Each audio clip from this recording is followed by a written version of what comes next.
it up, back it up. Let me take it back to the realness, feel this. Let me take it back to the realness, feel this. Let me take it back to the realness, feel this. Back it up, back it up. Let me take it back to the realness, feel this. Let me take it back to the realness, feel this. Let me take it back to the realness, feel this. Back to the back to the back to the back to the back.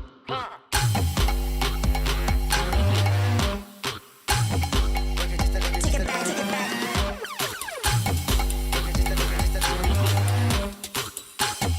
Back it up, back it up, back it up, back it up, back it up, back it up, back it up, Back it up, back it up, back it up.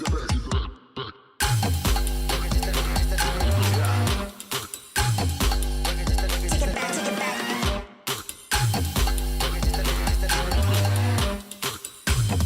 Back it up, back it up, back it up, back it up.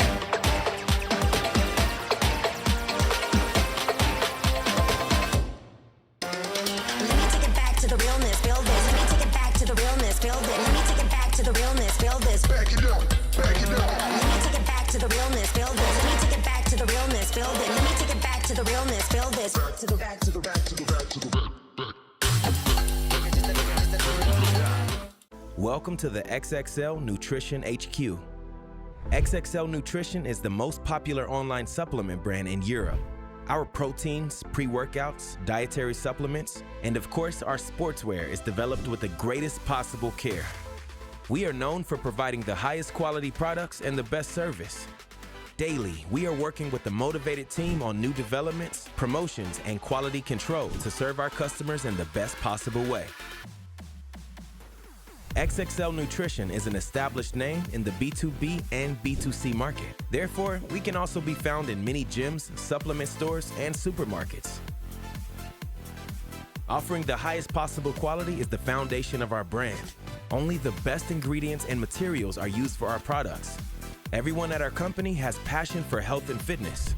That's why we want to provide our customers, and of course ourselves, with the best products. We prepare all orders in our own warehouse, which has the capacity to process more than 10,000 orders daily. Thank you for supporting XXL Nutrition. We are XXL, the most popular brand in sports nutrition.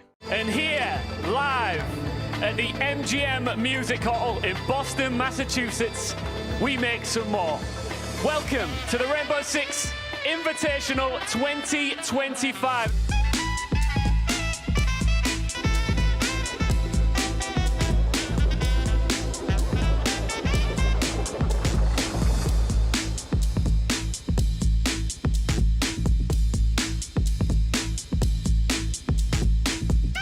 Boston, are you ready to make history? Game number one begins now!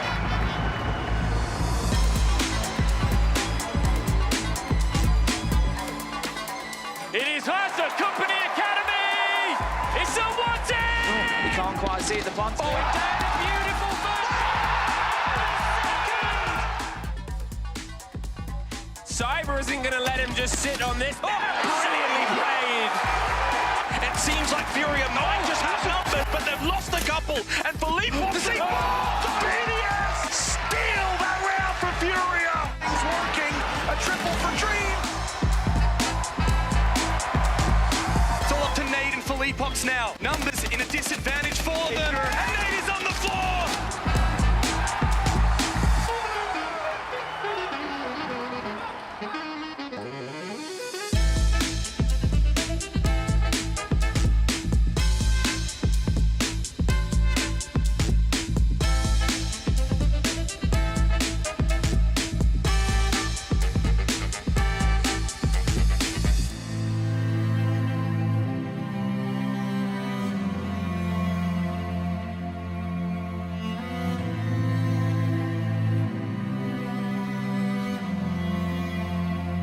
Pressurization complete. First map looks to be locked on to be there. Putting out the 1v1. Unbelievable stuff from the Brazilian. It's all up to He's been here before. He's got to step across. It's all about this 1v1. He wins it out. Rene's going for the plant. Simon's got three. We're down towards this last 30 seconds. King is manoeuvring here.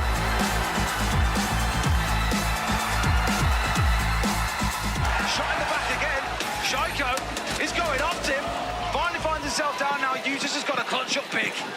Andy, let's see if the swing will get The waiting. Solitov's down. 3 days off. He's also down.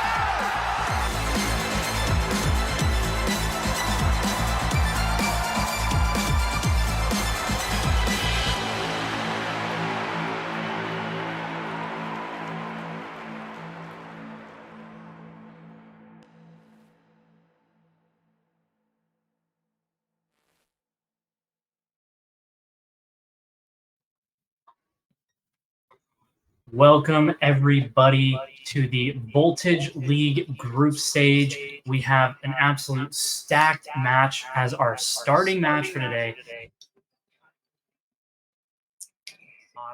And both of these teams are pretty high up on the standings, third and fourth, respectively. Sigvatas on third, Divoli on fourth. But both of these teams are tied on exactly 9 points. This match right here could decide which of these two teams actually has the higher seed going into the playoffs. And the higher seed is definitely going to have a lot of value here because it means they're going to be on the opposite side of the bracket from the number 1 seed, as well as being on the opposite side or having their the lowest seed going into the playoffs to play against in the quarterfinals. I am Erebos. I am here with Amguns. And I mean, Amguns, how are you feeling about the matches today? Are you excited? Are you expecting some fantastic siege? Because I definitely am. The Voltage is always a good day here. It's always some great siege on the Voltage in the Voltage League. Last time I was here, we got some absolute banger games. We seem to always be blessed. Whenever we're casting, whenever we're here on the Voltage League, we get some amazing siege to watch. So hoping that that trend continues and we get some great games. Psychopatas I've seen play quite a few times through all of the EML stuff. It was Rainbow Rumble and Rainbow North before that as well. Got to cast them there, which is really nice.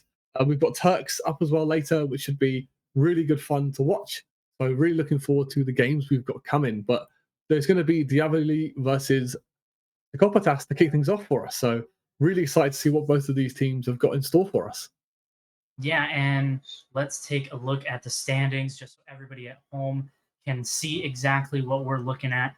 Turks LFO, well in the lead above third and fourth places. As long as they continue to win, they will lock in that first place spot. I think definitely locked in for playoffs at the very least. And may I remind everybody that first and second place positions both go straight to the semifinals. So one less match you have to play, less information that you can give out to all of the other teams that are definitely going to be gunning for you. NXT in second place. Both of these teams definitely going to be looking to try and secure those top 2 spots with a win today. Obviously, win today won't secure them unless we get anything crazy happening. But considering that both Sigvatas and Diavoli are playing up against each other, one of the teams has to get at least 2 points. So if Turks and NXT both lose today, one of these teams has the opportunity between Sigvatas and Diavoli to actually leapfrog them in the standings and go up to that first place position.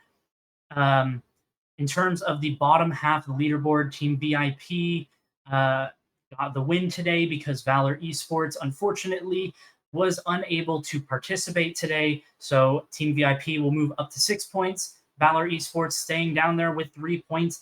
Definitely a little bit stressful for Valor Esports, especially with the loss today.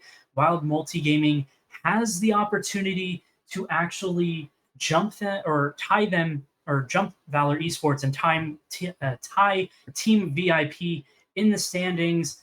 But Wild Multigaming up against Turks LFO later on today, definitely not going to be an easy task to try and get some points out of today, but any points will definitely help them try and secure a playoff spot for Year of the Snake. They're going to be our second match of the day up against NXT, and they are going to be looking to claim their first set of points. And if you were here on last Wednesday, you did see Year of the Snake put up quite a fight up against Psychopatas, and anything is possible with Year of the Snake to definitely try and put up some points and try and go up the leaderboard here. Yeah, it's not looking good for Year of the Snake. Yet to get some points on the board. They've got a real mission today to try and get some points on the board indeed. But the teams have finally banned the maps. let's take a look at what map we're going to be playing this play day on. And it's going to be going to Labs. Divoli, they're going to be banning first, which means they get to choose the OT side. Something to note here, they've picked to attack first in OT, which is very unconventional. It's maybe a little bit of confidence coming out from them saying, we can set the tone in OT, we can get a really convincing attack going, and then we can close the game out on our defense. Obviously, the rounds going, regulation time is first to 7. If you go 6-6, you do end up in that overtime situation. So Divoli, they've been given attack first and have chosen then to attack first on their overtime side, which is extremely unconventional. But if you're looking to read into it, maybe, Divoli have been absolutely cooking on their attack strats when it comes to Labs. I'm really hoping they have, because I think an attack is what makes or breaks you as a team. So this has made it very exciting on this first map of the day here on Labs. Yeah, and here is the team.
Team stats here real quick before we head underway. This is going to be Divoli stats. Marat has really proven to be an absolute menace on the server. 1.28 KD with an average rating of 1.56. Absolutely devastating from this player. Has proven to be just really consistent in these play days, and definitely going to be looking to stamp the mark on the match and try to get the win here today. The other thing I want to point out is Devil as well. 9 opening kills to only 5 opening deaths, being +4 on the entry on him, as well as Ulrid on the entry as well, +5 on the entry. Giving your team the early advantage can be so huge coming into these games. So the fact that you've got 2 kind of gunners that have been consistently performing well and getting those opening kills for you is amazing to see. So let's take a look at Divoli as well, as that is Psychopath's stats there. So let's take a look at Divoli's stats as well. Yep. Looking at Psychopaths,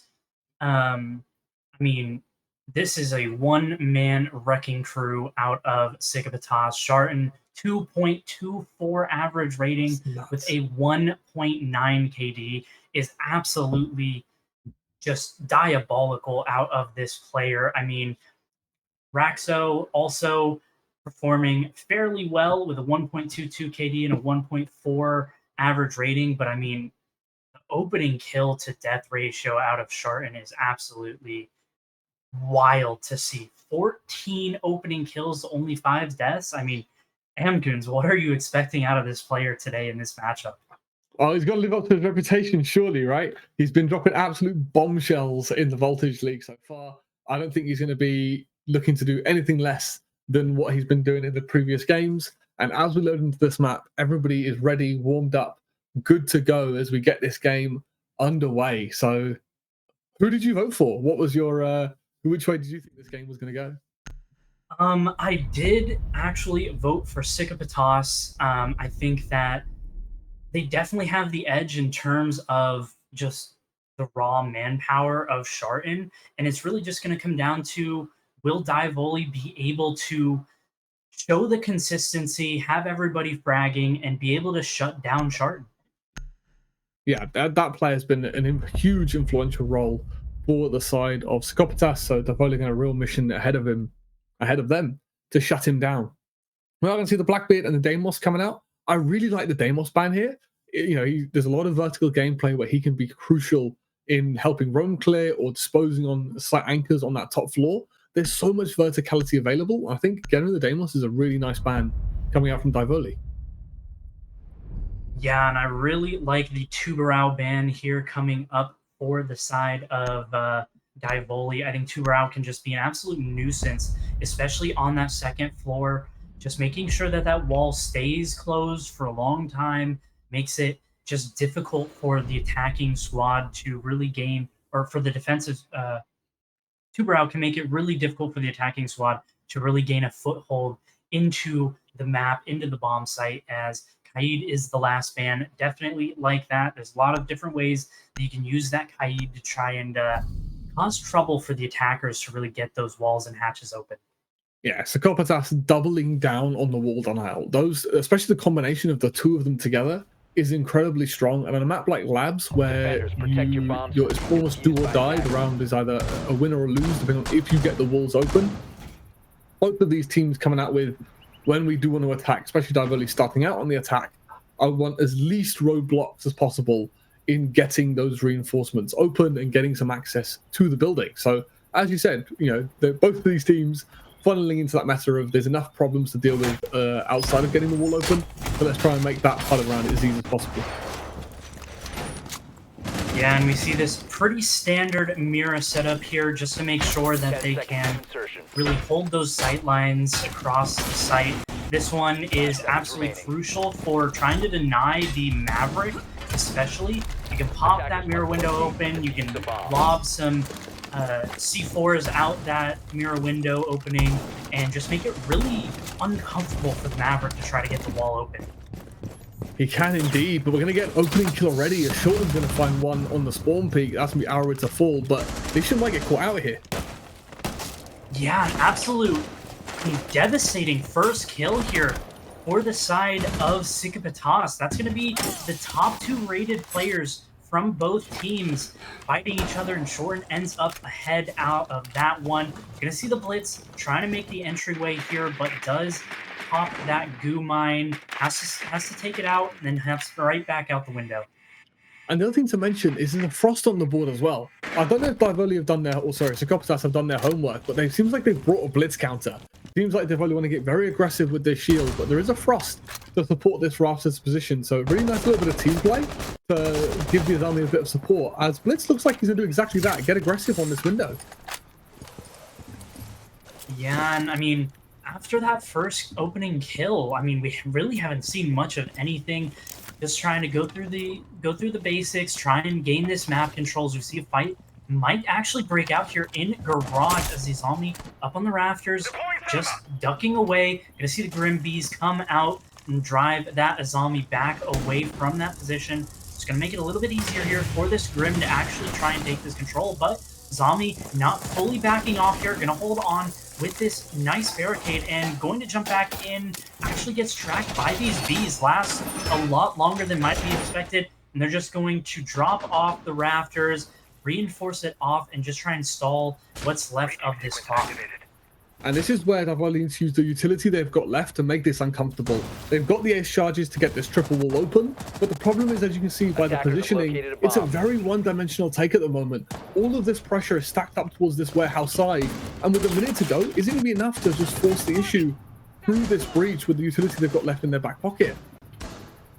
Yeah, and actually a great job from Divoli to open up that main breach, so they will actually have a couple sight lines going into sight. They're going to pop the mirror window, but not just to mention, as the first kill in these execute actually comes down, Choose able to pick off Forever, so that's going to even the man count. C4 going to come out as Murat, able to pick up a kill, but does get traded by Danu. as it's still going to be an even man count, but no, the kills come fast as Sigma coming out ahead. It's all left up to Devils on very low HP, going to sneak his way onto the bomb site. Does have a ping of exactly where one of these players is going to be playing. Going to try to stick that, but no, pops off of it, and the kill comes through from Danu as the first round is going to go over to the defensive side as the first blood ends up paying off as the kills end up as trades. The Sigmatas come out ahead. And it's lovely stuff from Psychopatas, man. They've got the crossfire set up. They were waiting for Divoli with open arms. And unfortunately for Divoli, that top floor, it's a massive crossfire set up between the pillar, between electrical and command center. When you're only going in through IT and warehouse, there's so many different angles being held onto you. It's nigh on impossible to brute force your way in and take these engagements at the same time. For those of you who aren't aware, that's the whole point of a crossfire. You're trying to make it as difficult as humanly possible for attackers to walk in and isolate these 1v1s to gain that site control. Psychopatas have done a brilliant job of posting up in the right positions, staying true to that crossfire. And unfortunately for Divoli, they just didn't have the tools and the utility at hand to sort of navigate that crossfire that they found themselves in. 10 seconds to insertion. 5 seconds to insertion. As we keep my moving, mic was muted. As I was saying, muted, Sigmatas did a really good job of denying the execution there. A couple trades went back and forth, but because of that opening blood that Sigmatas was able to find, they were able to really just deny. And once again, a spawn peek happens, Shorten yet again picking off a crucial member of Divoli. Yet again, the soft breach goes down. This time the Sledge instead of the Buck, as Devils is actually going to be on the Buck this time. But I mean, it comes down to, are they able to stop Shorten? And it feels like they just don't have an answer yet. and we can't be letting early advantages fall like this. I mean, well played to Shorten to kick things off, as he's going to capture a Mozzie drone as well. But he's doing God's work right now, giving his team the advantage early once again. And as you mentioned, that early advantage can be so crucial in the later parts of the round when those trades start to fly in, because as long as you trade everybody out, you'll have one man standing and win out the round. So really good work from Psychopatas here to get the opening advantage once again, as they're going to look to clear out this mid floor. Yeah, and I mean, Shorten also, like you mentioned, able to pick up a Twitch drone is absolutely massive for the defense. Having a Twitch drone on the defender's side, there's so much utility that you can actually deny that. The ace charges can get destroyed by the Twitch drone. The boogie drones from the Ram can get denied as well, so definitely going to have to keep an eye on exactly how much utility can actually get denied and how much actually comes through for this attacking side.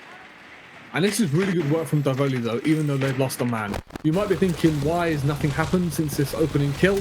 It's because you have to be slow and methodical to take this mid floor, and they're going to get rewarded for it as well. All of this verticality is what they were missing last time around. This is what's going to make the defense uncomfortable. This verticality is what's going to give you the option to force defenders out of key spots. As you can see, all being pushed back deep into sight to try and hold on to the bomb site. This verticality just gives you so much control over where the defenders can be, making your life a lot easier as an attacker. Yes, 50 seconds left on the clock. A lot of the grunt work was done as we have a drop through the hatch into site. Hatch was not actually watched. Alred able to pick up the opening kill for the attacking side, but it does get traded off. That's going to be the Buck. Head as a player on the top floor, the Goyo actually on the massive flank. This is going to be crucial for the defense to actually try and defend this. There's a lot of damage done onto Maratz, but able to pick up the kill, able to pick up 2 kills. That's Shorten and Rafa going down here. 3v2 situation as Divoli managing to find the man advantage as another kill comes through, this time from Forever, as both of these players from the defense are on this middle floor as they both drop down. User is going to be planted here, so it is going to have to be the retake coming through for the defense. Forever taking a little bit of damage with that gunfight. Marat still on about half HP. We hear a C4, but not going to be long to either of these players. 30 seconds left. Danu takes down Chu, so it's all going to be left up to Marat on very low HP. Takes out the pistol, able to pick up 1 kill. Not quite able to pop that Goyo canister, as it is going to actually be popped by Forever. That is going to finish off Danu, not like he was going to be picked up into the 1v1. The reload on the pistol. Just about 13 seconds left. This is going to come down to the wire. Is it going to get stuck? He has to stick it. It's all done. All he has to do is swing now, and he wins it. And Marats with the clutch in the 1v2. An absolute masterclass on how to play the pose plan. This is absolutely phenomenal stuff from the ace, man. The composure to then get aggressive with the pistol when his teammate falls is brilliant work from Divoli, and what a way to ignite the fire in your team. So in that situation, when his teammate falls, he has to get aggressive on one, and he's done exactly that. You've lost that man advantage. It's now the pressure on you to get aggressive and find that kill back. With the pistol out as well is insane work. To have the confidence to understand the Goyo is probably going to be like, you know, half HP, low HP. It's phenomenal work to take that engagement. And this is what that vertical control gives you. When that flank came in, because the defense has been pushed so far back, Divoli can make the call to go deep and fight those players. There's not a lot of anchor spots left, and Divoli have read into it beautifully. Marats on the ace, be able to make his entry into the site because he knows where those anchors are going to be. His team's done the legwork to clear out the site, and there's only those 1 to 2 places left. And when you can identify those are the only strongholds left in the site, you can just get aggressive like Marats did, take those engagements on, sweep the site to get around on the board. So a really lovely round coming in by Divoli. Attackers must locate and defuse And I the just bomb. want to mention an absolute fantastic drone there, completely hidden away. Jordan did have an idea that there might be a drone in the area, but not actually able to find it. So could definitely help the attacking side on trying to clear out that top floor. So definitely some, at least better drone work, we hope here. And I mean, considering that we're into the first couple seconds of this round and we haven't seen a shortened spawn peak kill, definitely some better drone work here out of Divoli that maybe they were a little bit lacking in these 2 spawn peaks that gave Cigavitas those first 2 opening kills. And I'd like to see Divoli here, or sorry, from Psychopaths, hold on to the vertical control for a little bit longer. RWL is just making his way in, though. He's got the yellow pings too. Yeah, some gunfire raining down, but no fights happening just yet. Just some soft destruction. Managing to get the sledge, the buck, and the ram into the map so early on. As I say that, though, Raxo able to pick up the ram. That means that there's going to be so much utility not able to be used here, but fortunately, they are bringing triple soft breach. So the buck and the sledge definitely going to be able to pick up the slack here as long as they don't go down in being able to really open up this flooring and try and clear out these roamers, and then drop down to that middle floor and try and open up and make those site players fairly uncomfortable. And this is where, once again, it's this star man on shotgun. He's wasted 5 drones in half the round on just the top floor. And this is what I wanted to see from Psychopaths. They've done a great job of extending themselves better and working together to hold on to this mid floor as Divoli finally try and take this mid floor area. Looks like 2 players staring at each other through the walls. Both of these players should know that they're here, and the swing comes through from Goyo, able to pick up the kill, not losing too much damage, but does end up getting traded by Devils. It looks like the Goyo was expecting a player to be behind him, but does not actually expect for another player to come from the same angle in which he just picked up the kill. A bomb has As been it looks located. like the X2 might actually be coming through here, as still man advantage for Cigavitas as a lot of this destruction comes down. Goyo canisters being popped. A really nice position here from Forever, able to swing wherever the noise actually comes through, but no, the leg is spotted, so they are going to be expecting this position. They know exactly where the castle is, but no, the castle able to pick up the kill in a very unfavorable gunfight there for Forever. Absolutely massive gunfight to win there with just 15 seconds left, and you have the 3v2 man advantage. It's Devils able to find Forever. Devils able to pick up Jordan. Triple kill for Devils in this round. 2 kills left to find, but there's no time. You have to get into the site as Rafa able to take down Alred, so it's only going to be Devils. Has to pick up the ace clutch, but there's just no time as Cigavitas ends up taking another round on the defense.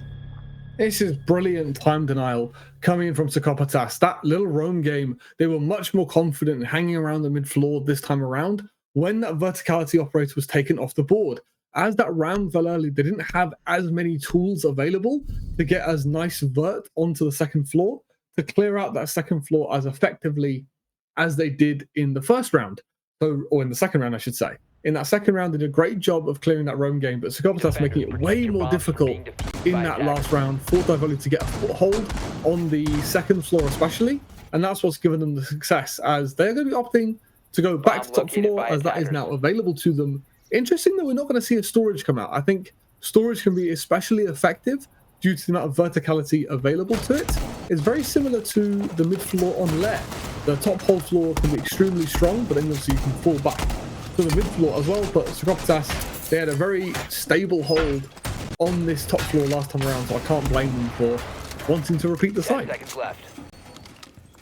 Yeah, and just, I mean, people were expecting to see an absolute banger in this game, in this match between these two squads, and I mean, it definitely hasn't disappointed yet.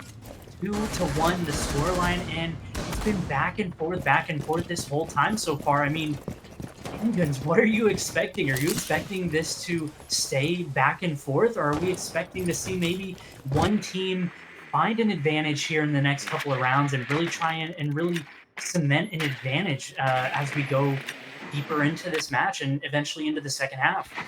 As you said, this is the third and fourth matchup, and both of these teams are equally matched up and feeling it just as much as their opponents. Divoli, if they can just keep the opening advantage in their favor, we'll have a real game on our hands. Obviously, a couple rounds in a row, we've seen a very cheeky spawn kill or a very easy frag coming in from Sagopatas to give themselves the advantage. If Divoli can just keep members alive, as I say that, I've just cast a curse at it as Shorten once again finds the entry, they could be an absolute menace to deal with, but unfortunately for them, WR is going to fall early once again.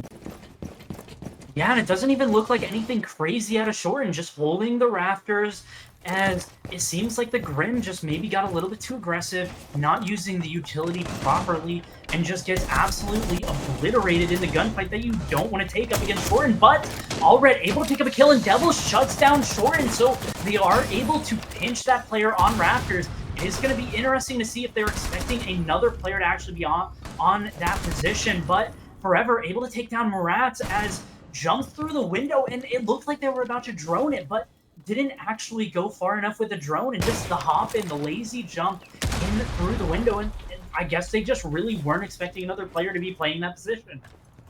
We got a Pogmat kill. It was that Frost we spoke about in round one. It's actually come in clutch, neutralizing the blitz, allowing Izami to retain this position, as it's going to be down to Ulrid now to single-handedly try and take rafters, but Devils is going to find the kill, giving the advantage to Divoli once again. Yeah, as flashes start to come in, 55 seconds left on the clock. Flash is actually going to connect with somebody, but this player in this position, it's so cheeky. Will they expect it? No, they don't. Able to pick up the Maverick, not quite able to pick up a second. Takes up the shotgun, but does go down. That's going to be a Devil's triple in the round. All left to Danu. Downs one player. It's all going to be left up to Devils to find this 4K clutch in the 1v1. This player is going to be down, going to be a living drone to try and spot out this player, see exactly where they're positioned, but no, Danu able to pick up the clutch in the 1v2 situation, and that's going to be the second round in a row for Sigvatas, and they're going to be out to a decent lead here of 2 rounds. Yeah, they built up a really nice cushion for themselves here, as they're going to be looking for potentially a 4-1, 5-1, sorry, 4-2, 5-1 split here, as what a hero play coming out from Danu. But it's the information and the time scramble that Sagopatas are doing so well. They understand the clock is their 6th man, and they're doing everything in their power to keep it ticking down, to keep burning that time. And unfortunately for Divoli, as they only had, 20 seconds left on the clock to get the execute going, they didn't have the tools, they didn't have the drones to be able to drone where these final few players were. And that's why we get away with these sneaky plays and these clutch situations, because there's just not enough time for the attackers to be able to execute as cleanly as they'd like, I think is the way to phrase it. Yep, and unfortunately, Rehost going to have to come through. We'll try to get that situated as soon as possible, but until then, just take a very short break. Hopefully it doesn't take too long, but we'll be right back.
Welcome back, everybody. The rehost has been completed, and we're back. Attackers need to locate and defuse bombs. We are back indeed. As Psychopaths, they built up that 2-0 lead in that lovely little clutch coming out from the defense in the round before. So Divoli, they've got a bit of a mission here. This is a 50-50 map across a lot of Siege at the moment. It can be a little bit defender-sided depending on what leagues or what tournament you're playing in, but generally speaking, this is a very well-balanced map according to the numbers. Of course, everyone has their preferences on which side they prefer to play, but Divoli here on the attack. We spoke about how they've chosen to attack first as well, Erebos, and I feel like they haven't lived up to that hype at the moment. Yeah, I mean, this is Divoli's map pick, so it actually was Psychopaths that picked attack in defense in regulation, which sent Divoli to attack. But the attack was selected to start for overtime for Divoli, which I think is what your point was trying to make, and definitely an interesting one considering how these opening 4 rounds have actually gone. Yeah, and it's just not been looking that great. And RWL, he seems to be the focal point of these spawn peaks, as once again, a Divoli player taking down 2 HP. But Devils is almost in sight here on this top floor. Yeah, I don't know how Devils has managed to find his way here, but it all turns out to just be an opening kill for Psychopaths. I mean, he just rounded that corner into a mirror and gone, oh shit. Which is like, it's just unfortunate. I think he's looking to get cheeky with it, but just completely shut down by the mirror, unfortunately. Yeah, and I mean, it looks like the mirror window not quite working out the way that they want it to so far. Actually able to take down those bandit batteries, as a lot of these walls look to be opened up here. Yeah, a lot of these walls opening control from Divoli is a really good way to start, although they have lost that player early. But getting these walls open is a key milestone for any team.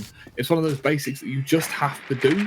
So it's really nice that, although there is a lot of bandit batteries and obstacles in the way, Divoli have been able to respond to it. But the biggest thing, Erebos, is these opening engagements. Almost every single round has been a 4v5 against Divoli, and that's just the credit to Psychopaths on how well they play these entry engagements. Yeah, it looks like the mirror window gonna get popped here, not gonna be denied at all, so it is gonna drive this mirror all the way back, and oh, a kill coming through here. Rafa actually able to pick one up on the roam. Actually, not even the roam. The site this whole time has actually been this first floor, so opening up these walls on that top floor, not really exactly the sort of stepping stone that Divoli was hoping with just a minute left. Yeah, and the other thing that's a little bit baffling is there's no vertical operators in the lineup. You understand you have to take the top floor, which is a really good way to start. But once you now have the top floor like they do now, there's not really much they can do with it, as Aura is going to find one as well through that verticality. So maybe because there's verticality already made by the defense, there's nothing that they need to do on top of it. Yeah, I mean, the other operator with that weapon, the Sledge not actually being brought, but Thatcher with that L8, able to find that kill through the floorboards.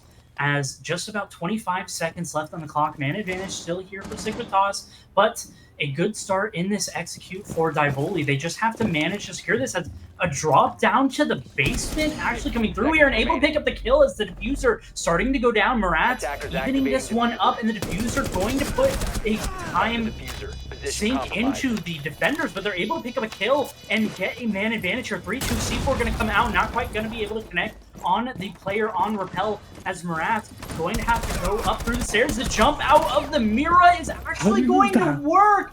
Danu takes the kill. Does get a trade here, does Marat, as his teammates it's going so to be a 1v2 scenario, but this diffuser, it's going to be so hard to actually stick here with the sightline from this window. Have to have one player holding this. Gonna choose the shotgun is the Malusi, but gonna go down. The headshots come through as Marat yet again with a fantastic, miraculous clutch. And this is so good from Marat to just hang on to his life, wait for that kit defuse to be touched, because he understands that his teammate is in basement. The two remaining defenders so isolated, so far apart from each other. Bandit couldn't get on the kit because he would have had no cover. A really nice little plant coming in from Divoli, as maybe that was the game plan all along. You don't need the verticality on this site, because once you do clear IT and you do clear the top floor, that site jump in just does become available to you. The other thing I want to highlight is the little pocket strat from Marat. He's understood that, or they must have seen the vert made on the window and understood that if they do want to get into the site itself, there's that additional layer of verticality they need to deal with. How Thermite's made his way into warehouse uncontested, but managing to drop the hatch and clear out that second layer of verticality is what's allowed Divoli to get that smash and grab plant down in the middle of the site. So although Divoli, although the round wasn't looking like they were going to be able to get it over the line, they've adjusted really, really well, your Erebos. Yeah, it's been an absolutely fantastic round there out of Divoli. I mean, Marat has been the player that's really showing up here for Divoli. That's 2 1v2 clutches for that player to get both of the rounds for Divoli. But I mean, Hooligans, is it going to be enough for them to have to rely on those kinds of clutch rounds for them to even secure any? It's generally not a good idea to keep relying on your lucky stars to get you over the line, but what I'm hoping is that Marat has won these clutch situations. He can ignite the fire in his team, but Psychopaths unfortunately are going to snuffle that fire as Dano's going to find an entry once again, shutting down that hero player that we just spoke about. So Marat, your hard breach taken off the board early is not how you wanted to start this off, and Shorter's going to find one as well. Yeah, I mean, absolutely devastating to see here out of Divoli. I mean, losing your best performing player, your best clutch player that early, as well as your soft breach, one of your soft breach, but Choose able to at least take down Shorin, so that is going to be the best performing player from the side of Sigvatos going down here, and they are going to be able to start this soft breach on this top floor. But I mean, is 3 boogie drones really going to be enough for this bomb site? Divoli have done this before. Keep in mind we were in a very similar situation to this last time we hit the basement site, and Divoli managed to adjust accordingly and go deep and get the kit down. Divoli have done a great job so far of when they're under the cosh, adjusting to the situations given to them. But Psychopaths, they're going to be learning from those situations and making sure that they don't give away this man advantage. They don't give up that site control, as a lot of these defenders stacked up towards Exo at the moment, and all of Divoli stacked up towards Anima's side. If they can identify the site is free, we might see another smash and grab coming in there. Attackers recovered the bomb diffuser. Yeah, just a minute 15 left. Just to mention, Marat is dead. The player, the hero of the last basement attack that they did manage to win is not on the board here, and they have to deal with so many of these castle barricades. And these castle barricades will be such a problem because there's Goyle canisters mounted on them as well. They're walking into BPs and Maestro cameras, all of the utility from Psychopaths stacked up on this Anima side. They're going to have about 20 seconds left here after this fire phase. They've been shut completely into this little kill box because of the fire, and this is probably not how Divoli wants to execute into the site. But let's see if they can make something happen with all this control. Yeah, it is really going to come down to Allred. What kind of pressure can he exert on these site players? It's going to come down to whether or not he can manage to push them off. But this flank, Danu on the flank, able to find the kill. That's the diffuser as well, and that's the round, as all of the kills go in favor of Psychopaths, and they find themselves, after the closing round of the first half, with a pretty sizable lead on a map that you have consistently described as being fairly even. Yeah, this is like they're running away with this. A 4-2 split is lovely stuff. It's not the end of the world, right? It's only 2 rounds down going into your defense. You've kept it not as close as you would like, but the thing I want to touch upon is Psychopaths' game sense. They've understood whether, because they've got the man advantage, they've only need to commit to the execute, and they have to relinquish that control over the mid floor. I think something that was catching Divoli out a lot of the time was their flank watch. They allowed Psychopaths on the defense to get re-aggressive, retake some of the control they worked so hard for, and in numerous rounds across the half, that was things that caught out Divoli, but it just highlights the level of game sense that Psychopaths have and their understanding of the different stages of the round and what opportunities are available to them, without necessarily having like a direct info to understand that that's the situation they found themselves in. Yeah, and as we find ourselves with Divoli on the defense, they have so much work to do here. Is it going to be doable here? Can they at the least even out the standard that Psychopaths has set for the defensive half? Yeah, but this is the thing. If Divoli can replicate the success that Psychopaths have just had, we'll end up with a 6-6 scoreline, and then we go into overtime. And as we mentioned earlier, Divoli chose to start on the attack in overtime.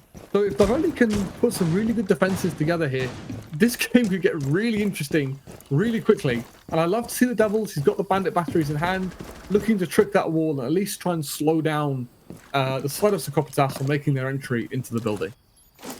Yeah, but one thing to note, we're not going to see that mirror window placed on the breach here. So Maverick should, and I emphasize should, because anything can happen with the C4 changes with projectiles, and you can line them up perfectly to go through that hard breach or that hard wall.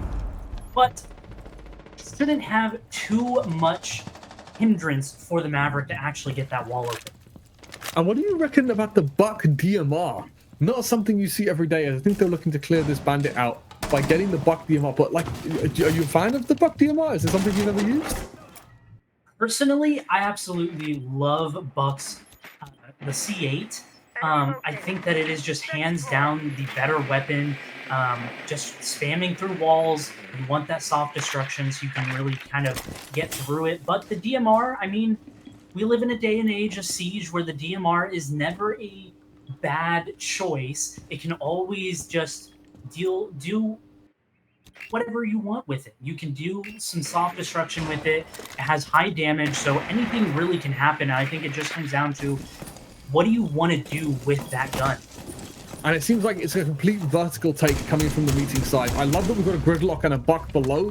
As Shorten's going to find one playing this below position on the reverse vertical angles. As Dano's going to find a second and a third as well, as they find all the kills from below.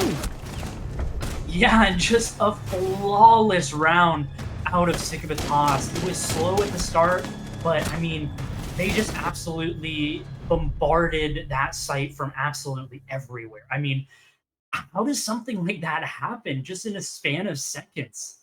And it's the verticality, because you've got the Super Shorty on the gridlock as well as the Buck DMR. The DMR maybe having a use case here, higher penetration through the floor, as well as that soft destruction. They've basically just gone, we're posted up around the site, we've got our meeting electrical control. They've given the green light to the guys below to get aggressive and start tearing up the floor in the common positions.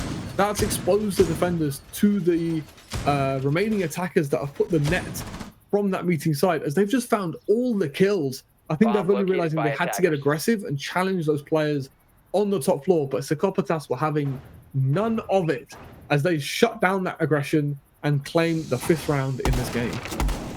Yeah, I mean, what a strat out of Securitas. It's something that we really haven't seen before, even at the pro level, where you just set up everybody below, you have so much soft destruction, and you just kind of 5 seconds left. kill everybody in a span of just a couple of seconds without ever really reaching the site. It's absolutely fantastic to see this kind of innovation. We've got a really different approach coming in from the top floor here from Securitas. It seems like they've changed up the strat completely, bringing a Monty and a Kali this time around. As this is screaming a warehouse take to me here, Erebus, I think. They've completely decided to go the other way this time. Yeah, and especially with that, the only hard breach actually being the ace. So making sure that you can actually transport the ace to all of these walls is going to be absolutely crucial for how they seem to want to play it. And it's going to be the Monty, is going to be this warehouse take indeed, looking to put pressure on this Azami. And this is the question, how much time can she waste in this position?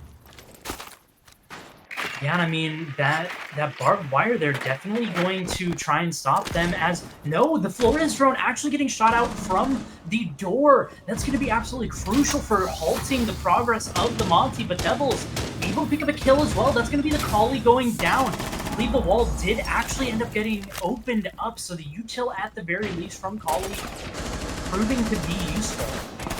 And that Kali was the only mirror counter, as Raffle will find one from the breach. But these mirrors, one's been popped already, so trying to duel this Monty, trying to get aggressive. But I think this is where we can relinquish this control and just hold our crossfires.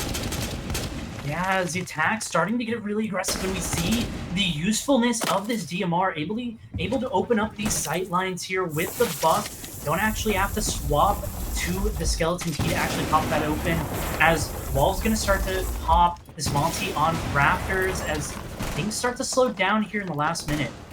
And this is where, if you're Divoli Esports, you can just wait. So Copastas did exactly this to Divoli on their defense. They hold this crossfire as they find the vert through the floor as well. Lovely stuff from Choose to use those vertical angles, as Divoli looks so comfortable here in this crossfire.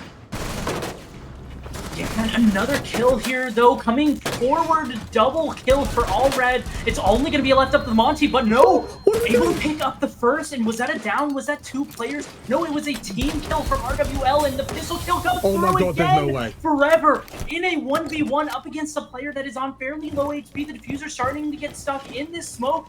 Forever gonna pull off of that and get hit by a goo mine. No, this is gonna be absolutely devastating. The smoke fades out. Choose finds the Monty, as the Monty has to make the decision here. Are you going to pull it out, or are you going to take the gunfight? And no, Choose able to win that out. And what a round, what a finish out of Divoli. It's absolute carnage in the server right now. Like, 2 players full sending it out of the breach with a TK thrown in the mix as well to give the Monty the 1v2 when he finds the first. Unfortunately, not, as you said, not been able to find the second. But Divoli, why did we feel the need to get aggressive? All the kills were going your way anyway. And I think they've just kind of got a little bit overconfident, but they do get the round over the line. But that's where from Divoli, maybe we should see a little bit more composure as they are on the defense. They don't have the pressure on them anymore to take it to Psychopatas. They can just wait for Psychopatas to come to them. As Divoli, we've got to give them credit. They did a great job of maintaining the clock, of contesting the areas they needed to contest, and making it as difficult as possible for Psychopatas to carry out the execute, which is much better job of it than they did in the previous round. 10 seconds. Yeah, I mean, you made some fantastic points there, and if Divoli would have lost that, you have to think that would have been the knockout blow. Being on match point after losing a 1v4 scenario would have been absolutely just heart-wrenching for the side of Divoli. And this is where Psychopatas, look at the lineup they've brought. They've got a little bit of a pocket strat, I think, coming in here. Identifying that there's no wall denial present, they can go for a really direct take here. Get this breach open, cover the vert with the smoke, get the Candelas flying out as well to get the bomb down, as they're going to be looking to avoid all of this verticality here. Yeah, and there's only 1 C4 on the side of Divoli to try and stop that. It is in the right spot, so maybe this Mira can actually stop this kind of hit. C4 comes out, it's not going to connect. Forever going to start to try and get this Diffuser down, and there's nothing to try and stop it.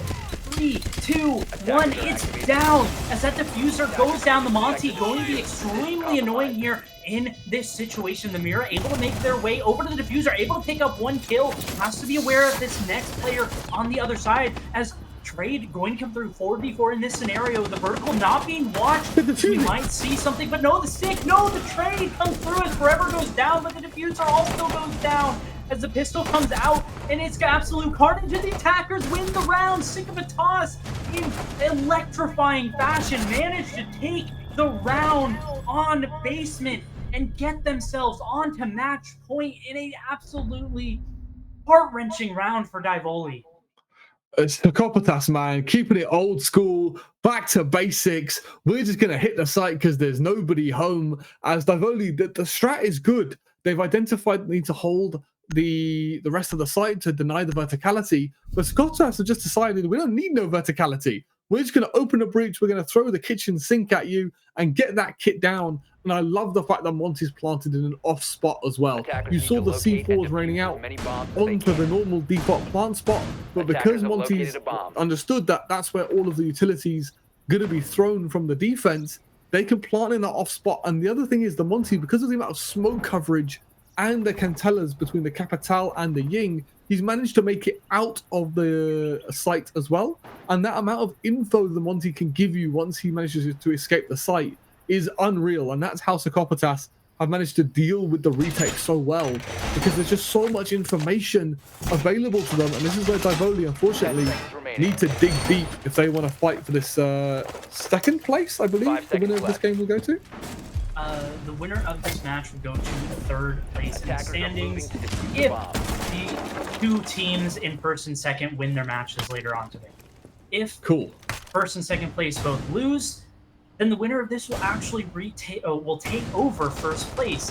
Depends on how the rest of the matches go the rest of the day, but I mean, beautiful observer work from our observer, unnamed gamer, to actually catch exactly where that C4 landed. And I mean, like you mentioned, I feel like the Miura just wasn't prepared for how quick that round was actually going to go, and the C4 goes all the way past the Monty.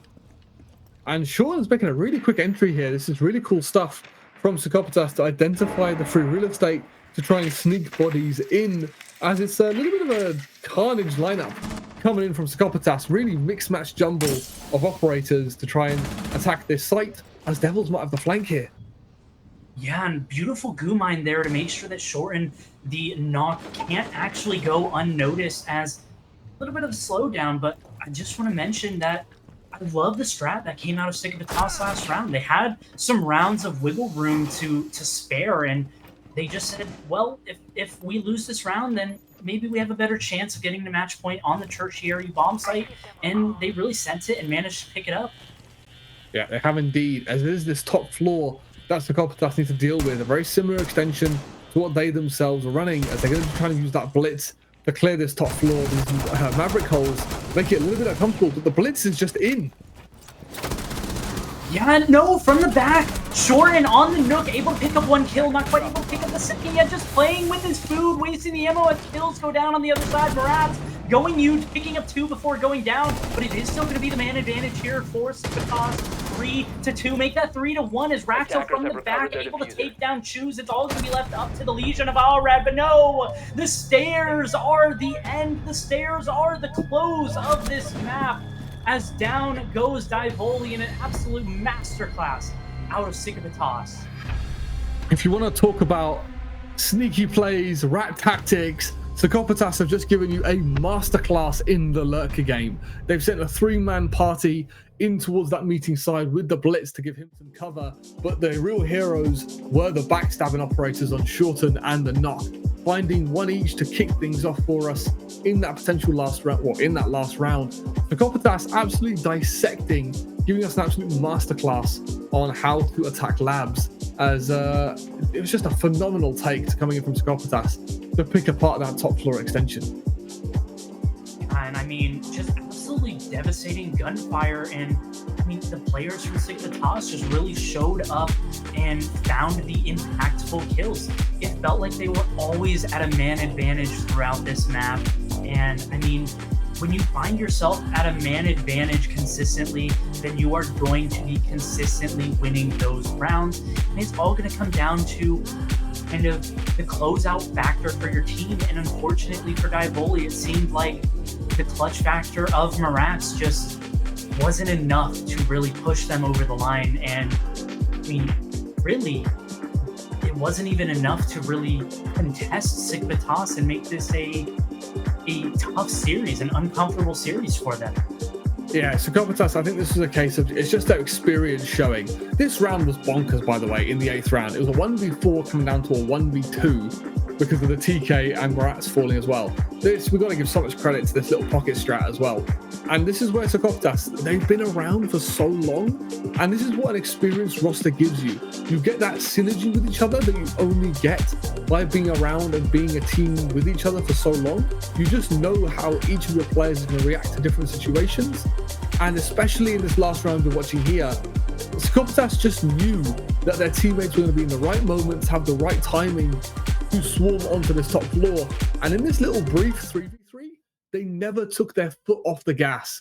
They just full pedal to the metal in that last round, just going with the flow and absolutely stomping on that top floor site, because they understand the pacing of their team. They've been together so long, they don't need to like communicate it or just say it. They just know we're going to hit it fast, and everyone's just going to need to be where they are. And unfortunately for Divoli, their lack of experience, if you like, they weren't quite as prepared or have the cohesion to deal with that coordinated push coming in from Psychopatas. Yeah, and I mean, we promised a fantastic match, and I mean, Mguns Are you entertained? Because I'm definitely entertained by that match. It was absolutely fantastic between both of these teams. Yeah, this is a phenomenal game. It's a bit like Bane and Batman. From Gladiator, sorry. Gotta make sure I got movie quotes right. Are you not entertained?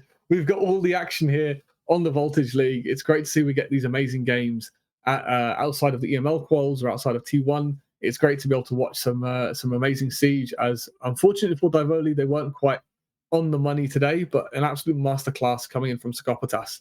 But to give Divoli credit as well, the rounds that they did win, they showed some real class. A lot of the rounds were a lot closer than the scoreline might suggest as well. So wish Divoli the best, as maybe with a couple more officials, a couple more scrims, they can become a real powerhouse in the T3, T4 scene as well. Yeah, and I just want to remind everybody, this was for third, fourth place contention, given that if Turks and NXT both win their matches today. But for the time being, at least for just maybe an hour or two, Sigibatos do find themselves in first place on the standings on 12 points, albeit NXT and Turks LFO both still have games to play. Divoli, even though you lost today, still looking extremely solid to make playoffs, make those quarterfinals. I think you definitely are out of the running for that first or second place position.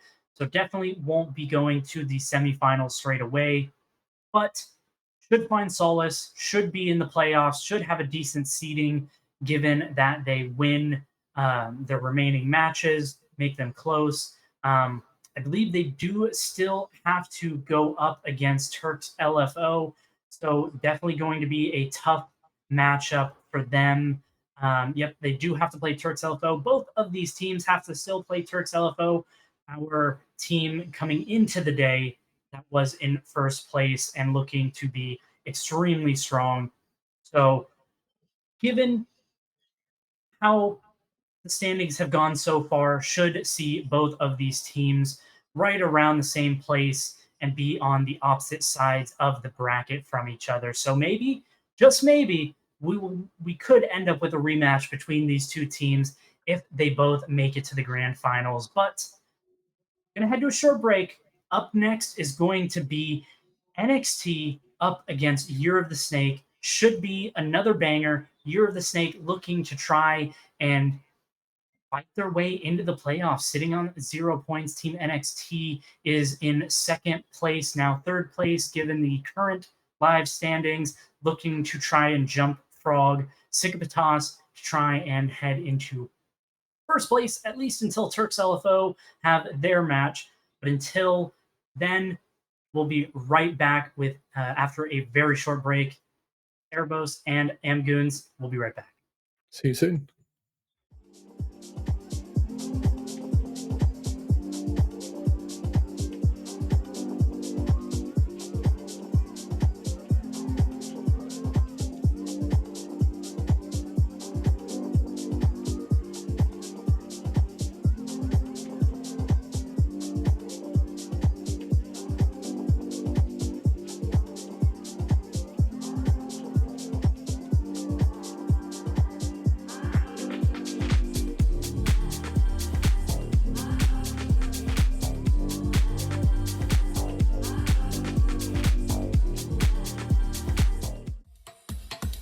Back it up. Let me take it back to the realness. Feel this. Let me take it back to the realness. Feel this. Let me take it back to the realness. Feel this. Back it up. Back it up. Let me take it back to the realness. Feel this. Let me take it back to the realness. Feel this. Let me take it back to the realness. Feel this. Back to the back to the back to the back to the back.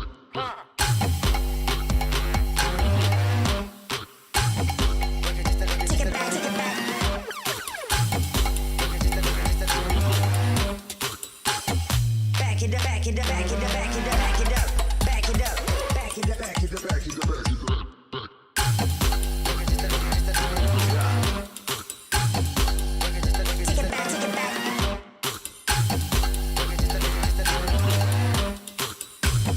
Back it up. Take it back. Take it back. Back it up. Back it up. Back it up. Back it up.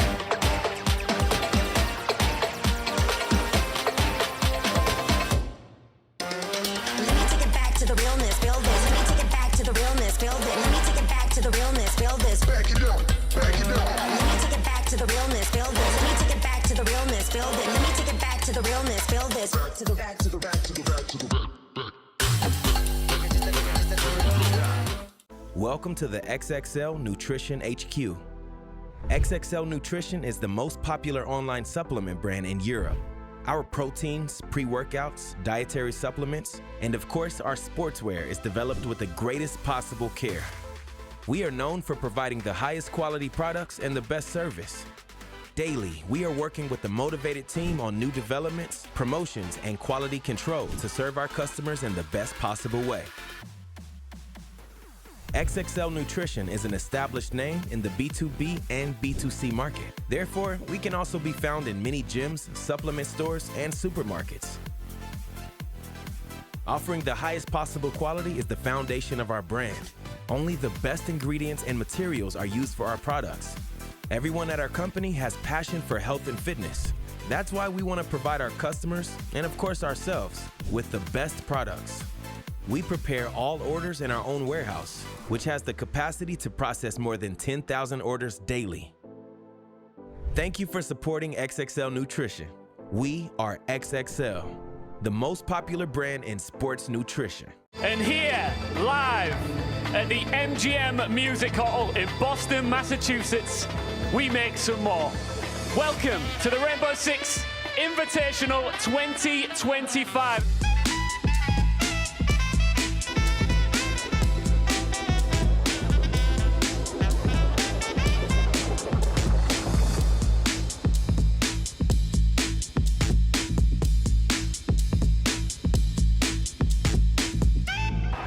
Are you ready to make history? Game number 1 begins now!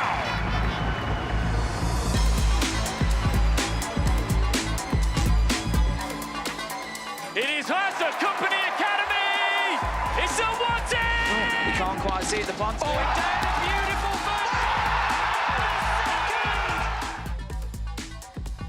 Cyber isn't going to let him just sit on this. Brilliantly played!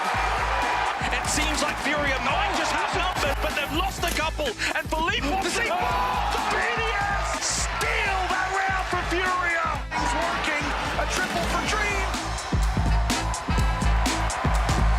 It's all up to Nate and Philippe Fox now. Numbers in a disadvantage for them. And Nate is on the floor.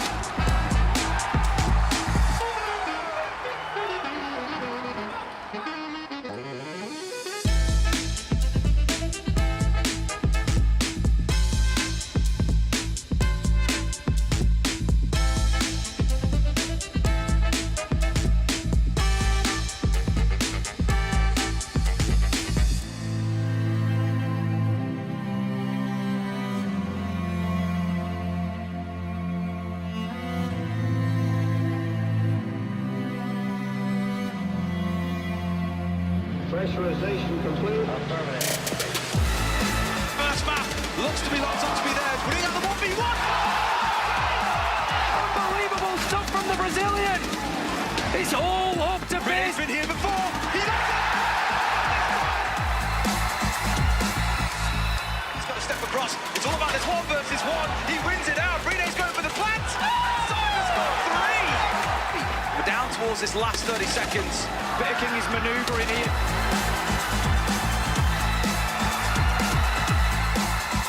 Shot in the back again. Shaiko is going up Tim. Finally finds himself down now. Users has got a clutch up pick. Andy, let's see if the swing. They're waiting. Solotov's down. 3 days off. He's also down.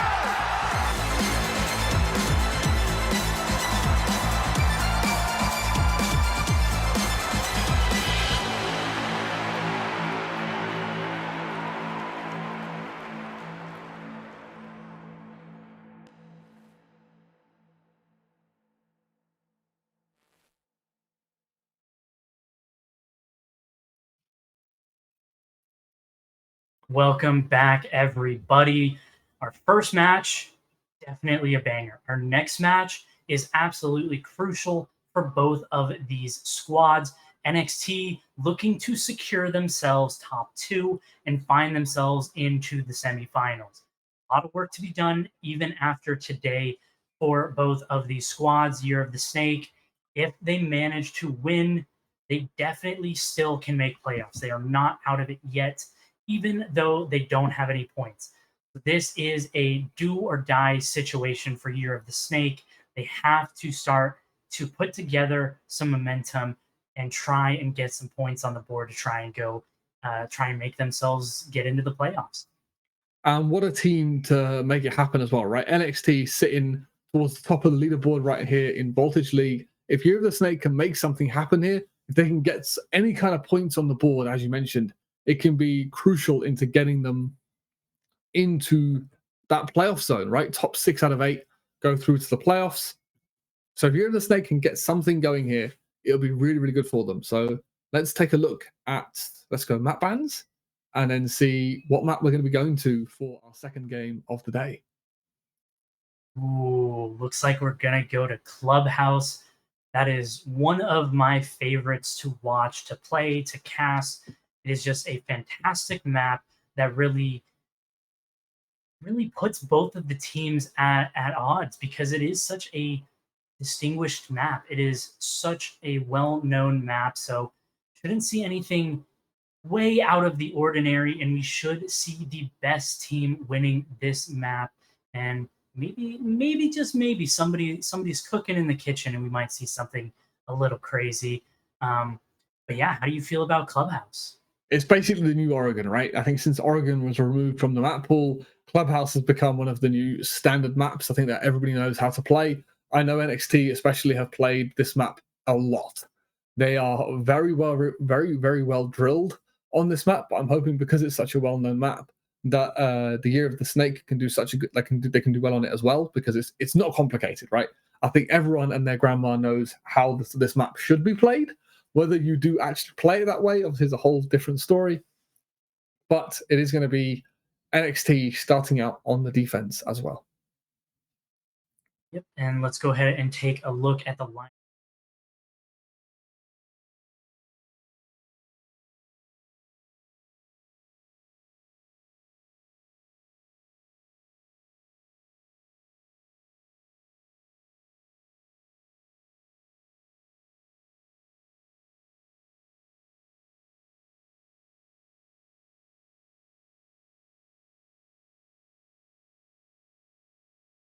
Let's take a look at NXT. Sagrana, absolutely fantastic rating, 1.7 KD. Oxy, 1.5 KD. All of these players extremely consistent with positive ratings for all of them. And let's take a look at the stats for Year of the Snake. And this is where Year of the Snake, like their stats are not quite as good. You've got some key stand-up players. You've got, Venoms. You've also got, I want to say Caxi? Is that how you say his name? He's been, 2 stand-up players for this team, but the rest of Year of the Snake have really been struggling. And when you're comparing these 2 lineups to each other, I'm a little bit worried because NXT, they were playing under a different name, but the core of the roster was the same throughout all of the EML quals. I believe they also did the Rainbow Rumble quals. There's a lot more experience as a team together from the side of NXT. So when we're comparing these lineups and statistics to each other, I think the reason for why you see NXT having such amazing score lines is just how well and how long they've been playing with each other. We've seen from the Psychopaths game, having that coordination with each other can make or break you as a team. And you can clearly see by the statistics of NXT that they've got that cohesion in place, whereas Year of the Snake maybe don't quite have that cohesion just yet. Yeah, and it sounds like we are getting our match underway. So let's go ahead and get into those operator bans. Amgoons, what are you expecting for bans on this map? I think it's going to be very similar to the bans we saw in the previous match. I'm really expecting to see a Cade or a Tabaro ban coming out, especially a Maverick ban makes things especially interesting. He's almost crucial in getting a lot of stuff open. So that's for the defense. But Blitz being the first ban, I think is a little bit of a target ban coming in from NXT, as if Rooney is on the side of the Snakes, he is a shield merchant. So that could be a little bit of a target ban coming in from NXT towards Snakes. Yeah, and a little bit interesting seeing the Maverick actually get banned away here by Year of the Snakes. definitely going to make it a lot more difficult for these walls to actually get opened up. But not going to have to deal with the Tubarão. So maybe don't actually end up needing the Maverick all too much. I'm definitely expecting the Kaid ban here to follow as the final ban. Otherwise, these hatches are going to be nigh on impossible to actually manage to pop open. But I mean, Valkyrie, how are we feeling about these bans so far? I think NXT have decided they want to use the Kaid as much as the Snakes want to use it. Obviously, that Mav ban making Kaid extremely strong, but Clubhouse, unfortunately, is a map where there is a lot of strong operators. Even if you ban, so in this case, we banned Tabaro and Valkyrie, this is going to leave Kaid, Mira, Azami, Fenrir. There's just so many operators that are extremely useful on this map. So you sort of have to pick your poison. NXT have decided they don't want to deal with those vertical C4s, but they'd rather deal with things like the Mira, the Azami, or the Fenrir, or even the Kaid as well is extremely interesting, as NXT seems to be going straight, using these bans to their advantage, immediately bringing out a full bunker setup for the basement here. Yeah, and I mean, I'm looking at these operators for the defensive side. I mean, Azami, Wamai, Mira, Kaid, and the Warden. I mean, I'm looking at this and I'm wondering, how did the attackers actually manage to break through, get on site, get these kills, and manage to make something happen? And this is where it normally comes down to a battle of attrition between the utility on the two sides. And as these attacking operators are locked in, excuse me, I'm a little bit worried, I can't lie, for the side of the Snakes. We've got the Grim, we've got some verticality, and we've got the Blackbeard, but compared to the amount of bulletproof utility and especially the combination of the Wamai plus the Mira that NXT have set up on this basement side, this is going to be a real war of attrition between how much utility can be done, but Azami's already got stuck. And the fire coming out, the Azami just barely able to get back, but that's a massive opening kill here for the side of NXT. That's going to be the buff down. That's going to be all of your soft destruction just completely gone, just in a snap of a finger. I think somehow he's just jumped in the secret window, just trying to get active, not understanding that Azami's posted up right there. So I think Azami will be quite happy to claim a freebie there. And this is what I'm saying, in that war of attrition, you now don't have that verticality to clear back armory or make vert on the main stairs. They have got the EMPs on the Grim at least to be able to get some of these hatches open. Good combination of the IQ on the Grim there, as they've now established mid-floor control, but you never want to be down in advantage, especially attacking this basement site. Now, minute 40 left on the clock, and these hatches are popping open. So pretty quick work here to actually clear out all of the roamers, get these hatches open, get that initial work done. But I mean, how are they gonna move forward here and try and get onto this bomb site? And this is a situation every competitive team has found themselves in. This defense right here from NXT is the most common defense you see on basement, because defense on basement is just that strong. The Snakes should be prepared for this. They should understand how they now want to deal with this bunker setup, but we haven't even opened the wall enough for the Blackbeard to get in. So Snakes looking a little bit rusty here, as it seems like Kitchen Dirt is going to be their main point of entry into the site itself. Try and get the Grimbees with the flashes to get themselves into the site, and that's going to be their plan of action as the clock keeps ticking.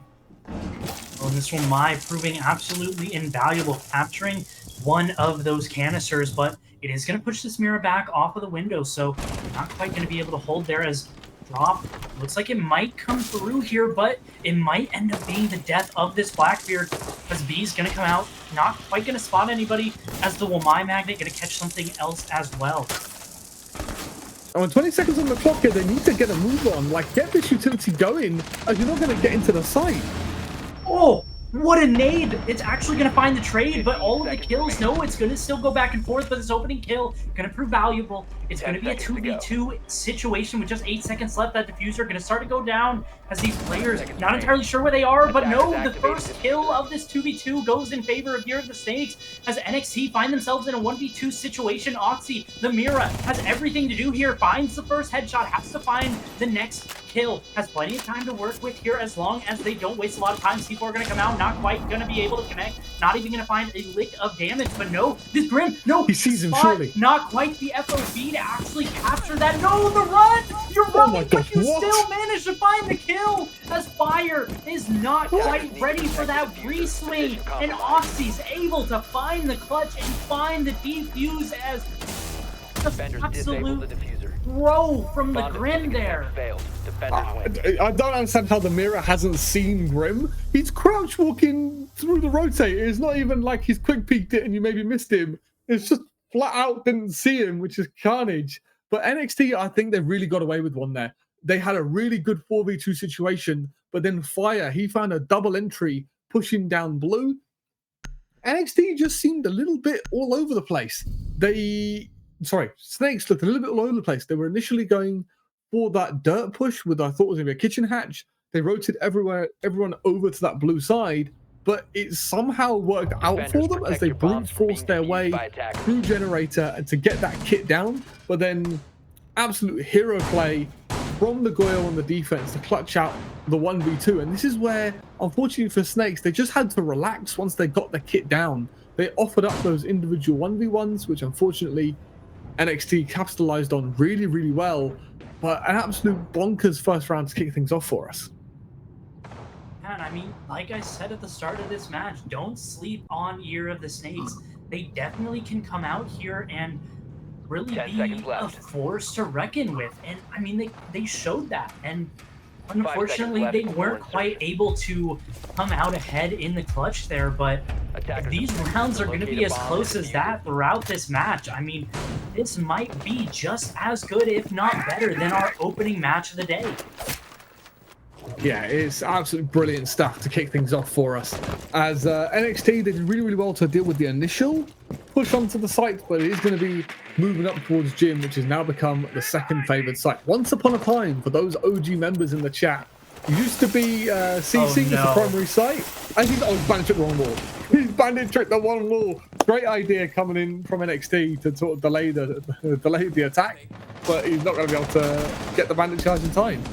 Ooh, what a shot there from Elizao.